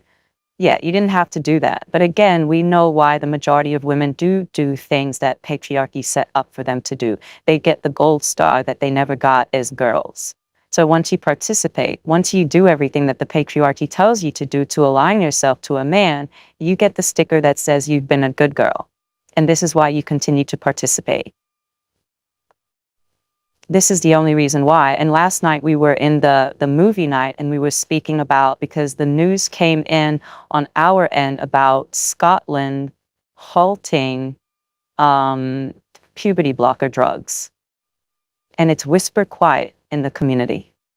And it's whisper quiet because we spoke about, last night we stayed up until maybe 1 a.m. Well, no, 2:30 a.m. And we were speaking about the puberty blockers, the eunuch archives. We were even trying to get into the eunuch archives, but we know that with the eunuch archives, it's closed down, it's password protected. You have to get an interview now because of all of the work that Genevieve Gluck did and exposing them and linking the eunuch archives to the WPATH files, and how it's not really based in any science. It's just based on a few men who run this website who are pedophiles and who have written graphic things about castrating little boys and hurting them. So this is what we speak about till 2 o'clock in the morning on movie night. Not interesting to many, but really cool for the women who are involved. And we can't talk about this anywhere because when we do have these questions and we do try to investigate and we do try to research, we're being shot down by the liberal feminist who doesn't know herself, because she gets all of her information from the male, and we're shut down by the trans-identified male as well. And instead of us being able to even ask questions about these issues, we're not told to question. We're always told to pay attention, subscribe, participate, and shut up about what you don't understand. And also participate in our delusions. I'm going to keep saying that because it's really important, because I think the reason why women got to the place that they are 12,000 years later is because they continue to participate in things that they cannot see. And when you participate in things that you cannot see, you affirm another person's psychosis. For someone to believe in an actual God or deity in the sky who would sit and watch a grown man, rape a 6-year-old, that's psychotic, that's sadistic. And then when you try to bring that up to the person who does believe in God, they'll tell you things like, well, it's complicated. Everything with male ideology is complicated, and it's complicated because it's nonsense. That's the reason why it's complicated. The reason why they want you to believe in a God who would watch a child get raped and then claim that it's complicated and you can't answer that question, but he does exist. He's just watching all of these bad things happen to children and women, but he can't really do anything because it's this issue and that issue, and it's complicated. It's too complicated for any of us to understand. Yeah, that's when you know that it's bullshit. Bullshit out the gate. Anytime you hear something like, well, just because you are able to, just because you are born with 2 X chromosomes and you have a monthly menstrual cycle, some cases, and you have the capacity to give birth if you wanted to do so, that doesn't really make you a woman. And then when you, as the woman who said, but I thought that it did, Cure will say, it's complicated. Everything is complicated. It's too complicated for your small brain as a woman to understand. Just trust me. This is a faith-based man's rights movement. Faith-based. You have to have faith in order to believe in it. Similar to religion. So when you do hear them speaking of spirits and having 2 spirits and having or believing in God, it has to do with male ideology and him not being the one who's grounded. You are grounded because your existence is your reality. There are laws right now made on your body and what you can and cannot do with it. That's your reality. That's real.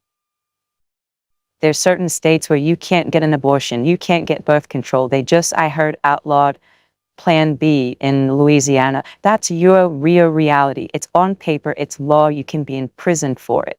That's real. His existence is not. It's not real.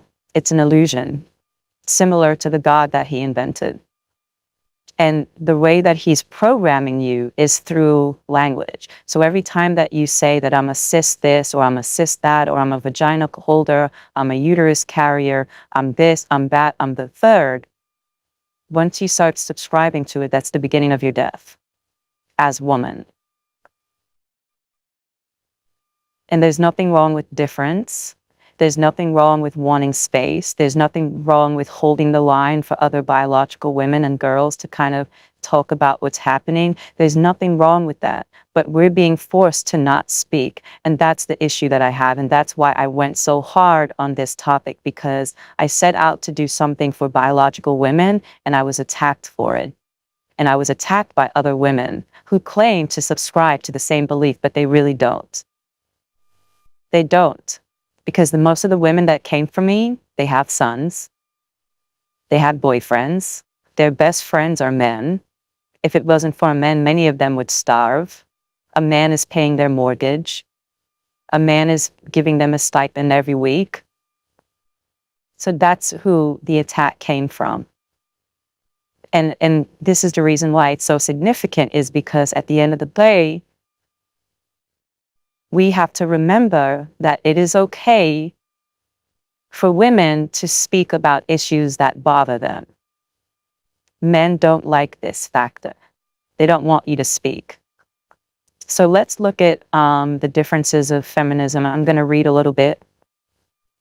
If you just walked in, please like the live.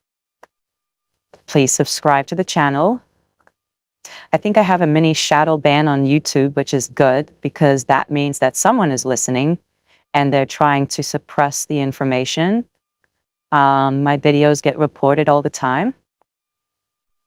And that's good because someone is watching, right? So I'm happy about that. So if you can subscribe and share it, that'll be appreciated.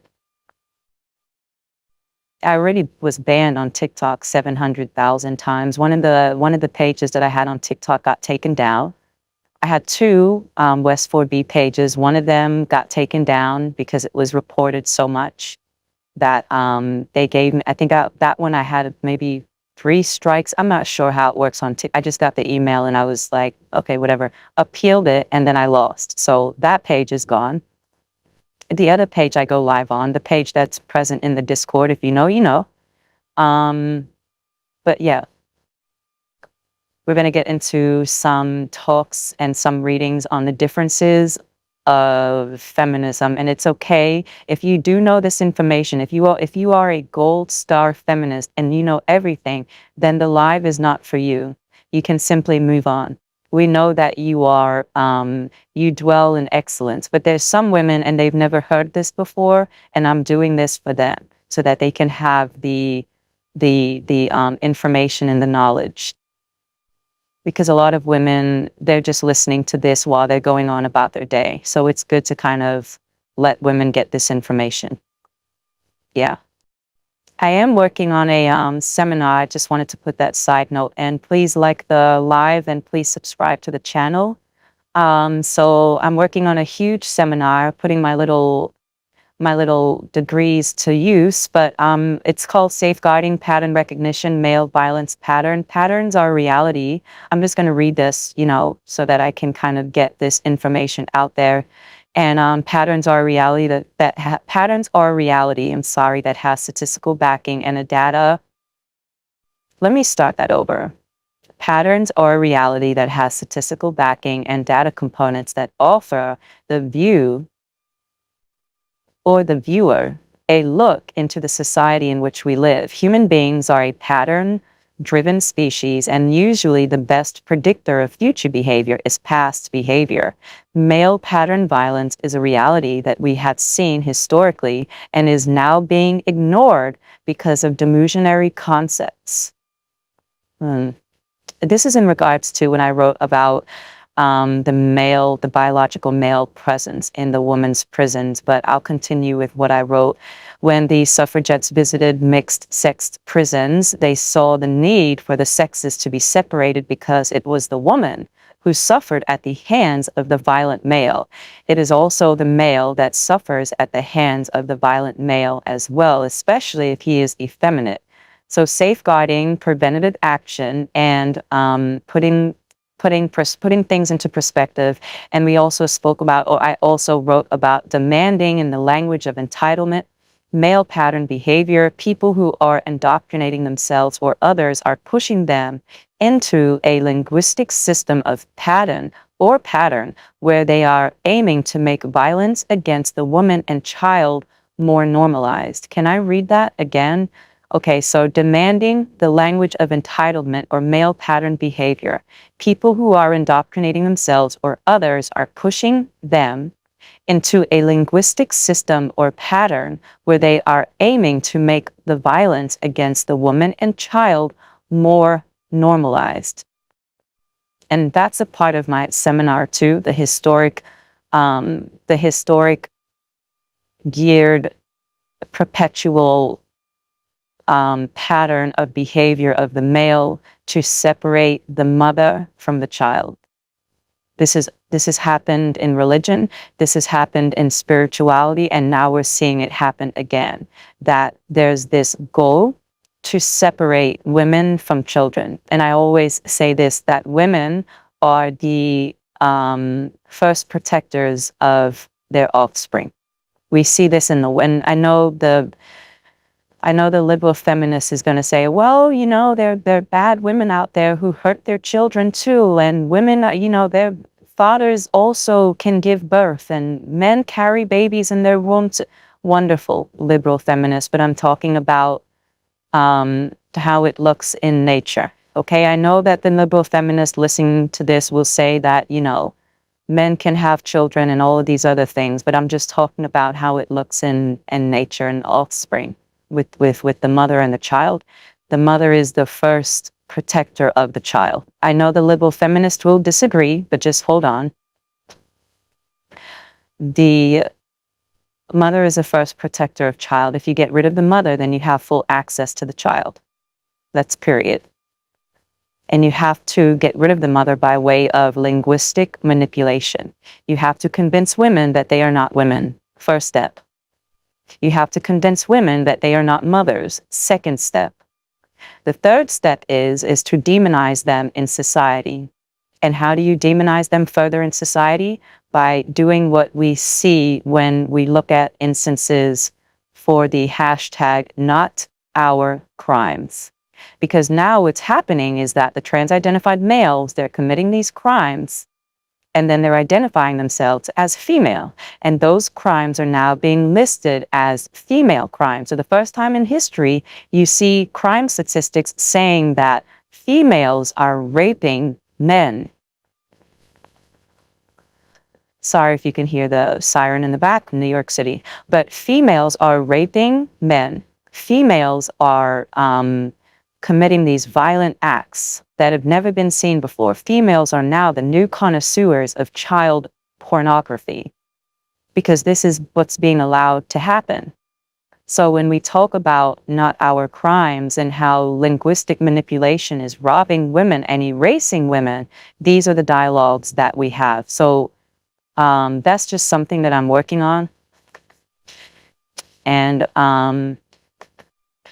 I'm really excited about that because that'll be a really cool seminar. And I think that it'll be very useful to women who don't have the verbiage to kind of say what's happening to them. They don't know what to say. They don't have the verbiage. They're scared to question it. Black women especially are scared to question this ideology. And I think Black women are scared to question this ideology is because they've been bullied to be allies. And they don't even know why they're allies. They don't even know that they're being used by this community to further an agenda that was originally set up to hurt children.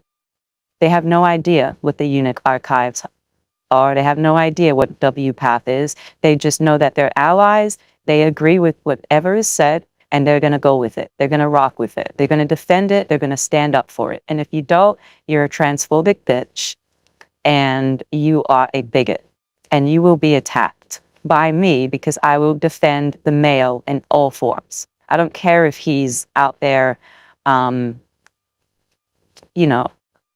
demanding to be let into the spaces of women also that he can masturbate and upload those videos into a Telegram space for sissy porn. No, we're not going to talk about that. I'm just going to defend him because he's a male and I have to defend him. I have to stand in front of the black male in all forms. That's my job. And this is what we're seeing. So this is not an attack. This is just to kind of start the dialogue for women to kind of feel comfortable to say, what does this mean? Who is this person? What is the WPATH files? What are the eunuch archives? We have to talk about those things because those things are important. If you're going to subscribe to something, then subscribe to it fully with your full eyes open. A lot of Black women don't even know these things. And I think once they do learn, you will no longer be an ally. You will start to question because it's right in front of you. The history is right in front of you. Similar to when you first learned about deconstructing from religion. You can't ignore something that you learn.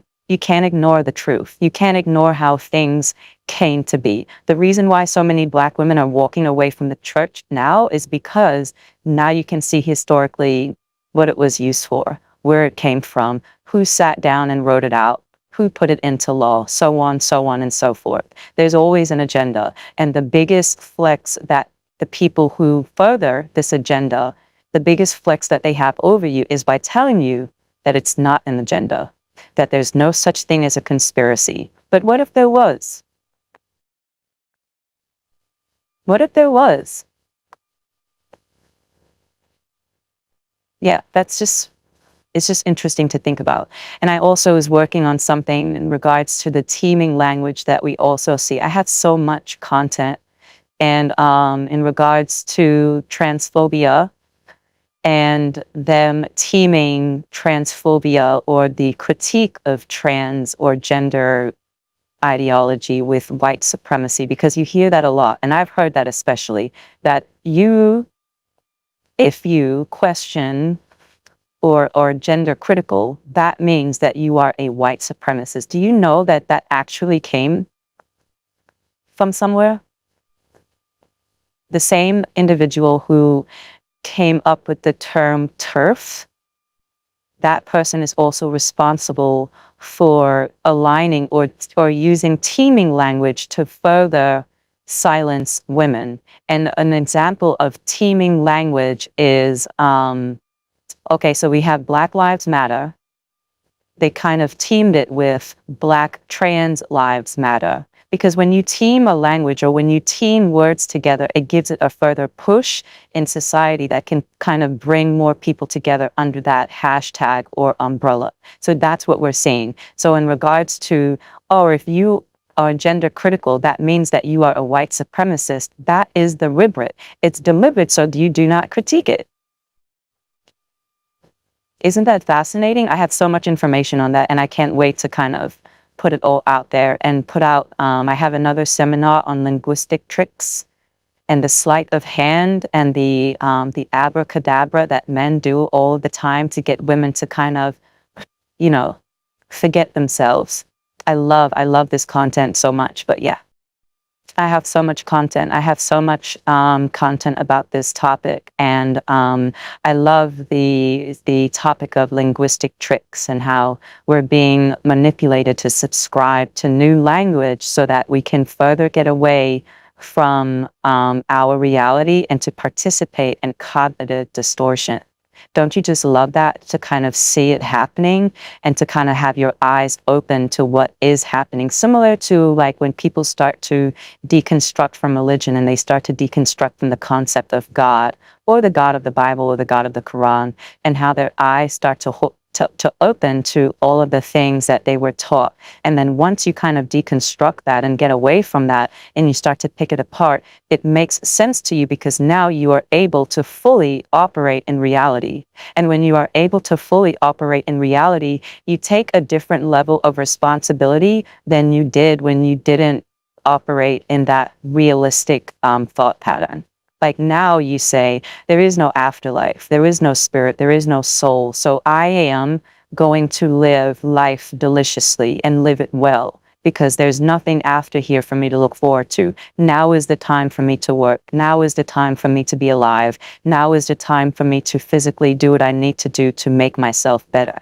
When you start to operate in that mindset, that's reality. And I don't think men like to operate in that mindset because right now, when we look at what's happening to the male, patriarchy is not as embraced and more people are speaking out against what the male has done to the planet. More people are seeing male pattern behavior for what it is, and men are scrambling right now to kind of keep hold on what they had. And I think the reason why so many women are silenced is because when we do speak out, we put dents in their plan, and they don't like those dents. This is the reason why you have so many of them speaking out against 4B and saying that, no, you ladies can't separate from us. You need us. The truth is that they need women. Women need other women. Sadly, it's hard to kind of build those relationships because a lot of the times women are male-minded, and when you do have a male-minded woman, she's never going to think in a radical feminist standpoint. She'll think it's too much, and she'll even shy away from radical feminism because of what men had said about the radical feminist and how the radical feminist hates men and the radical feminist is ABC. Whatever the male told her, she will believe. And we see that with the liberal feminist. She doesn't really think for herself. She thinks from the mouth of a man. And we see that all the time. But the linguistic tricks I also wrote all of these tricks are made to disrupt the woman from her grounding in reality. And when you're grounded in reality, it's hard for you to be lied to. And men can't get far if they can't lie to you. And they need to lie to you so that you can stay linked to them, so that you can further preserve his life and make him get your you can call it life force, you can call it energy. I'm not a big woo person. I don't subscribe to energies or the belief in spirit or the belief in souls. There are many women who do subscribe to those things.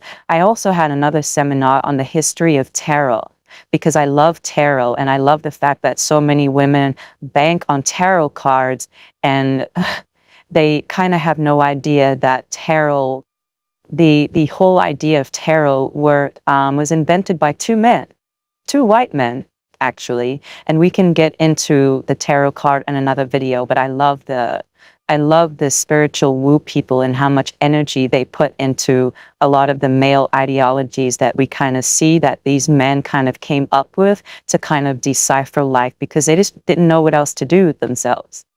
They didn't know what else to do with themselves. Women were busy with raising children. Men kind of went off to the side.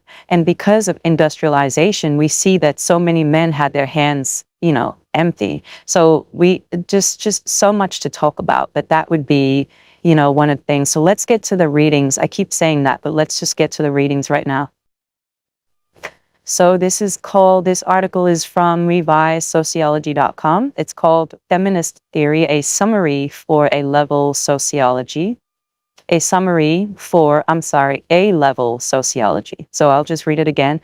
Feminist Theory, a Summary for A-Level Sociology. This post summarizes the differences between liberal, Marxist, radical, and difference postmodern feminists. It also covers what they believe is the cause of gender inequalities and what society should be doing to tackle these inequalities in a male-dominated society. So I'll just read that again. It covers what they believe the causes of gender inequalities to be and what should be done to tackle these inequalities and male power in society. And this is the introduction: feminism, the basics, right? Inequality between men and women is universal and the most significant form of inequality. Gender norms are socially constructed, not determined by biology, and can thus be changed, which is problematic in and of itself. But let's continue. Patriarchy is the cause of gender inequality. Women are subordinate because men have more power.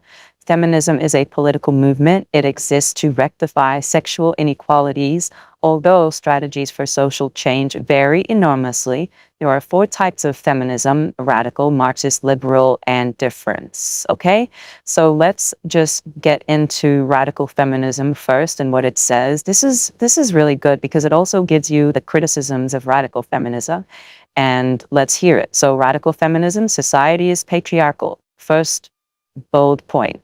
It is dominated and ruled by men. Men are the ruling class and women are the subject class. It blames the exploitation of women on men. It is primarily men who have benefited from the subordination of women. Women are an oppressed brute. Rape, violence, and pornography are methods through which men have secured and maintained their power over women. And this is Andrea Dworkin, 1981. If you are familiar with Dworkin, then you know who she is. Radical feminists have been actively involved in setting up and running refuges for women who are the victims of male violence. Rosemary Tong, 1998, distinguishes between the 2 groups of radical feminists. So Rosemary said radical libertarian feminists believe that it is both possible and desirable for gender differences to be eradicated or at least greatly reduced, and aim for a state of androgyny in which men and women are not significantly different. I don't agree, but that's what she said. Radical cultural feminists believe in the superiority of the feminine. According to Tong, radical cultural feminists celebrate characteristics associated with femininity, such as emotion, and are hostile to those characteristics associated with masculinity, such as hierarchy.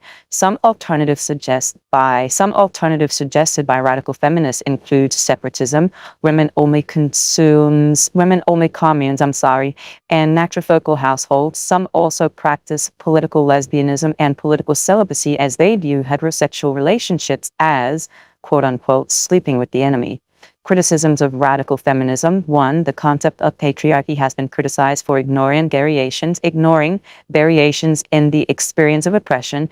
2, it focuses too much on the negative experiences of women, failing to recognize that some women can have happy marriages, for example. And 3, it tends to portray women as universally good and men as universally bad. It has been accused of man-hating and not trusting all men. Yeah, that's the criticism for radical feminism, and you hear that a lot from men. Men really love to say or kind of hold into that, oh, you radical feminists, all of you hate men. So let's move on to the next one. It's called Marxist feminism. I hope you're taking notes. If you haven't yet done so already, please like the live, please share the live, and please subscribe to the channel. And I think you have to double subscribe at this point because YouTube, they're taking my subscribers away. People subscribe Monday, by Thursday, they're unsubscribed. And that's fine because it means that someone is listening to me and I appreciate that. But it says, let's go to Marxist feminism. Capitalism rather than patriarchy is the principal source of women's oppression, and capitalists are the main beneficiaries. It also says the disadvantaged position of women is because of the emergence of private property and the fact that women do not own the means of production. Under capitalism, the nuclear family becomes even more oppressive to women, and women's subordination plays a number of important functions for capitalism. 1, women reproduce the labor force for free. Socialization is done for free. 2, women absorb anger. Women keeps the husband going. 3, it says because the husband has to support his wife and children, he is more dependent on his job and less likely to demand wage increases. It also says the traditional nuclear family also performs the function of ideological conditioning. It teaches the ideas that the capitalist class require for the future workers to be passive. Marxist feminists are more sensitive to differences between women who belong to the ruling class and proletarian families. They believe there is a considerable scope for cooperation between working class women and men to work together for social change. The primary goal is for the eradication of capitalism. In a communist society, gender inequalities should disappear. Okay, and it also says criticism for Marxist feminism. It says radical feminist. It says it ignores other sources of inequality, such as sexual violence. 2, patriarchal systems existed before capitalism and tribal societies, for example. And 3, the experience of women has not been particularly happy under communism. So now we get to liberal feminism, and this is what it says for liberal feminism. Here are the main bullet points. Nobody benefits from existing inequalities. Both men and women are harmed. The explanation for gender inequality lies not so much in structures and institutions of society, but in its culture and values. 3, socialization into gender roles have the consequence of producing rigid and flexible expectations of men and women. It also says discrimination prevents women from having equal opportunities. Liberal feminists do not seek revolutionary changes. They want changes to take place within the existing structure. The creation of equal opportunities through policies, the main aim of liberal feminists, e.g. the Sex Discrimination Act and the Equal Pay Act. Liberal feminists try to eradicate sexism from the children's books and the media. Liberal feminist ideas have probably had the most impact on women's lives, e.g. mainstreaming has taken place. And this is the criticisms for liberal feminism. It says, based upon male assumptions and norms such as individualism and competition, and encourages women to be more like men and therefore denies the value of qualities traditionally associated with women, such as empathy. So this is the first criticism of liberal feminism. And let me just read that again. It says, number 1, based upon male assumptions and norms such as individualism and competition, and encourages women to be more like men and therefore denies the value of qualities traditionally associated with women, such as empathy. Number 2, liberalism is accused of emphasizing public life at the expense of private life. 3, radical and Marxist feminists, it fails to take account of deeper structural inequalities. And 4, different feminists argue it is an ethnocentric perspective based mostly on the experiences of middle-class and educated women. Different feminism, post-modern feminism, that's the next one, right? And it says, 1, do not see women as a single homogeneous group. There are differences in the experiences of working class and middle class women, women from different backgrounds, and women of different sexualities. Number 3, it criticizes preceding feminist theory for claiming a false universality, white, Western, heterosexual, middle class. Criticize preceding feminist theory of being essentialist. Critique preceding feminist theory as being part of the masculine or the entitlement project. And then 4, it says postmodern feminism is concerned with language, discourses, and a relationship between power and knowledge rather than politics and opportunities. And then it says, I think it's Helen Coy, I'm probably saying that name wrong, is an example of a postmodern de-establishing theorist. And this is the criticism of difference feminism. It says, Walby argues that women are still oppressed by objective social structures, namely patriarchy. 2, dividing women into subgroups weakens the movement for change. And then they give a really nice chart here, and it says it's broken up into, 1, 2, 3, 4 parts, and then 1, 2, 3 down. And it has key ideas, strategies for change, and criticism. So the first one is radical. The key ideas for radical is patriarchy, power based on female oppression, including rape and porn, RLF, androgyny, RCF, femininity, Marxist, capitalism, not patriarchy, women produce labor force, warm bath, men dependent on employers, and the key ideas for liberal is Inequality equals cultural, gender, socialization harms men and women, no radical change. So the key ideas for difference feminism is experience varies with class, ethnicity, etc. Criticizes enlightenment, interested in language, power, and discourse. So for the strategies for change, for the radical, it is the separatism, political lesbianism. So for the strategies for change for the radical feminist is separatism, political lesbianism. I'm sorry. The strategies for change for the Marxist feminist is WC, men and women, communism. The strategies for change for the liberal feminist is change through policy within current structure. The strategies for change for difference feminist is critiques discourse, not opportunities. And here are the criticisms for radical. Exaggerates how bad all men are. I don't even know if that's a criticism, but okay. The second criticism is for Marxist feminists, and it says communism is still patriarchal. That's a valid point. The criticism for liberal feminism is if ethocentric, okay. And the difference and the criticism for difference feminism is splitting weakens the movement. I get that too. So let's go on.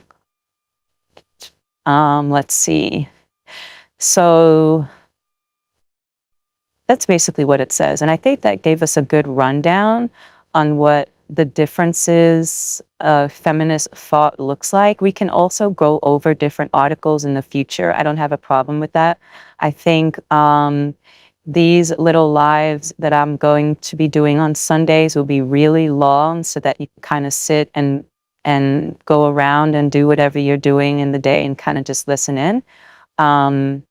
But yeah, for the most part, please like the live, share the live, subscribe to the channel. You may have to subscribe twice. I'm going to keep saying that YouTube is doing what YouTube does for women who decide to speak out on things, which is fine. That means that they're listening, which I appreciate.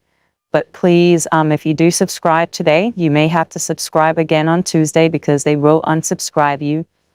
Please also share the live as well.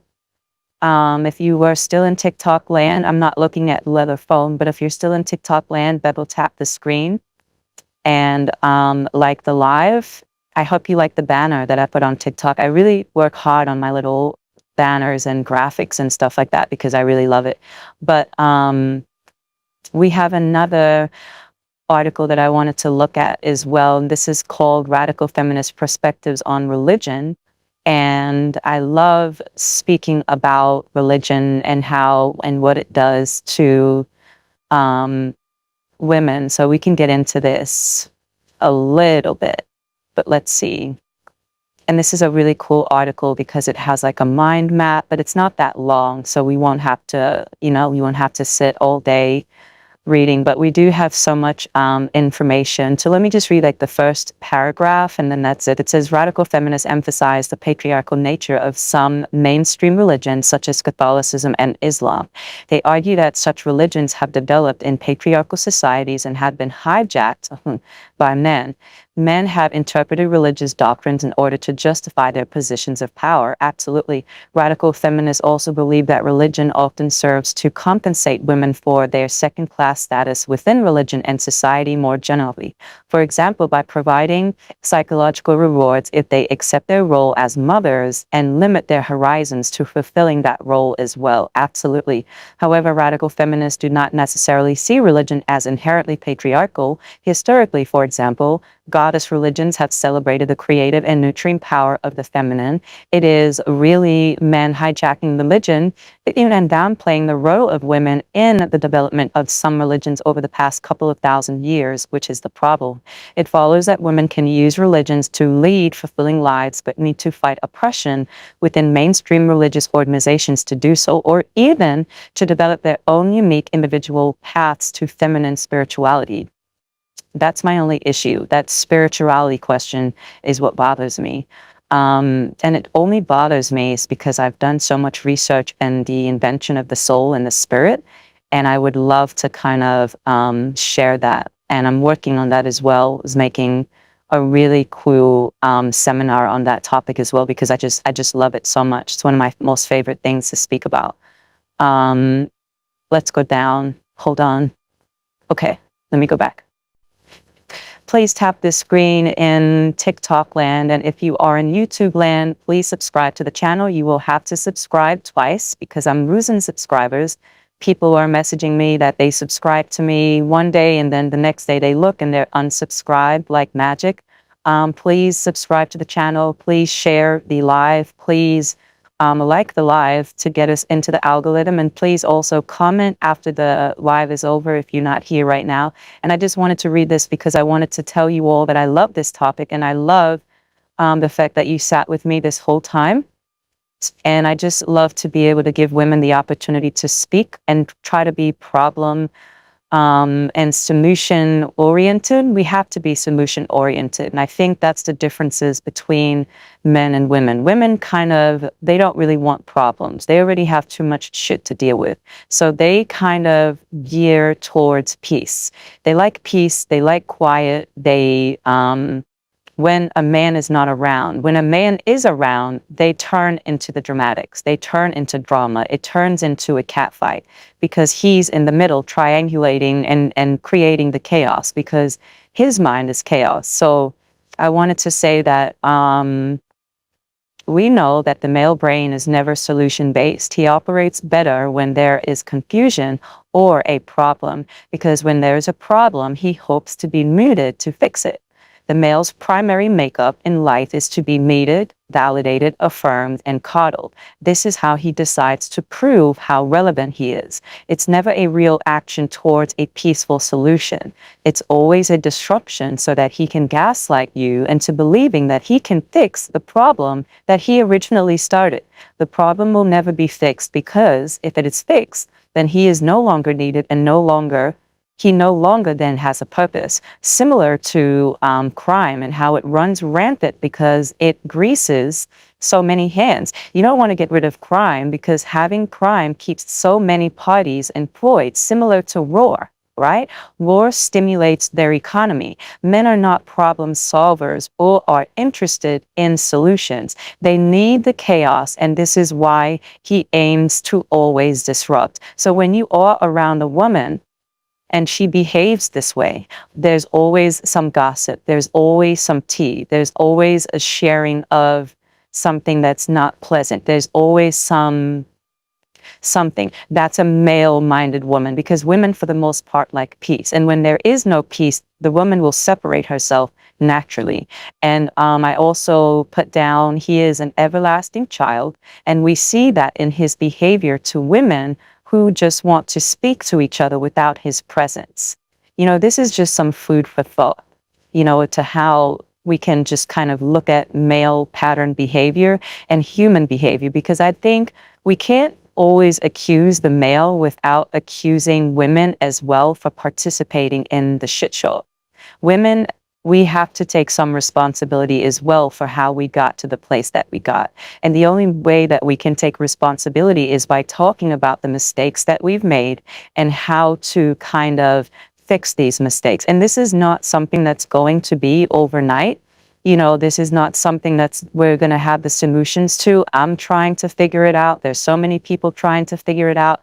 I've never, positioned myself as an expert or a leader or someone that you should even listen to. Don't listen to me. But I'm one of the people who I will try to get to the bottom of things to try to figure it out for myself. And then I will try to make a way to kind of verbalize that and offer it to people. But you don't have to listen to me. I'm not a professional. I'm not one of those people who will call themselves, all of these things to have you respect them. You're not going to respect me anyway because I am a woman, right? So but my main goal is to get to the bottom of why we think, why we do what we do, and how to kind of change tomorrow for the little girls who will be affected by what we're doing today. They need to have an alternative. And that's my mission in life. Little girls need to have the alternative. They need to have on one hand, you could be married with children, and on the other hand, you don't have to be. And the other, you don't have to be is okay too. And you should be valid and feel valid if you do not decide to link yourself to a male. There's freedom and not linking. And little girls don't get that outright. They get the first message, which is marry, have children, participate in your destruction.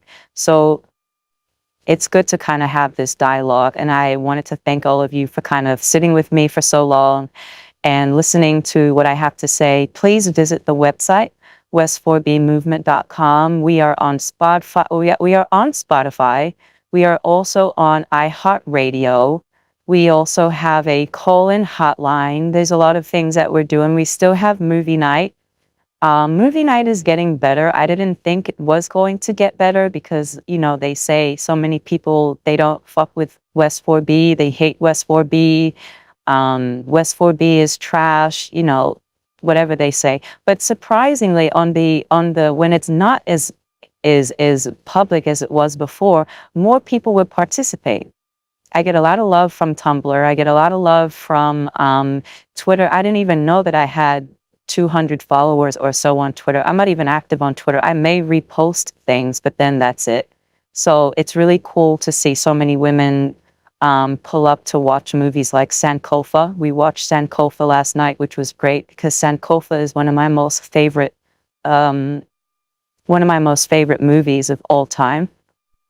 And we got to talk about Mudawaraka and his last interview and how he portrayed Shango. If you know, you know. But yeah, for the most part, we had a really good time, and we stayed up talking about, you know, the J.K. Rowling tweets, and we also spoke about a lot of tragic things in that movie, Sankofa. I wonder if I can share a clip. I don't think I can. YouTube will probably flag it. But it just goes to the point that women need women. Women need spaces for women. Black women need Black women. And once we kind of get outside of this male or get away from the male-minded Black woman, I think that we can be okay. Because the women who are with me now are not male-minded at all. And they kind of love talking about trans ideology and picking it apart because they themselves too had reservations, but they didn't want to lose friends. And you will lose friends with a topic like this. You will lose a lot of friends. You'll lose people who you thought rocked with you once you start to question any male ideology. And you see that happening. Once you start to question religion, you will lose your entire church congregation. Once you start to question or become gender critical, you will lose community.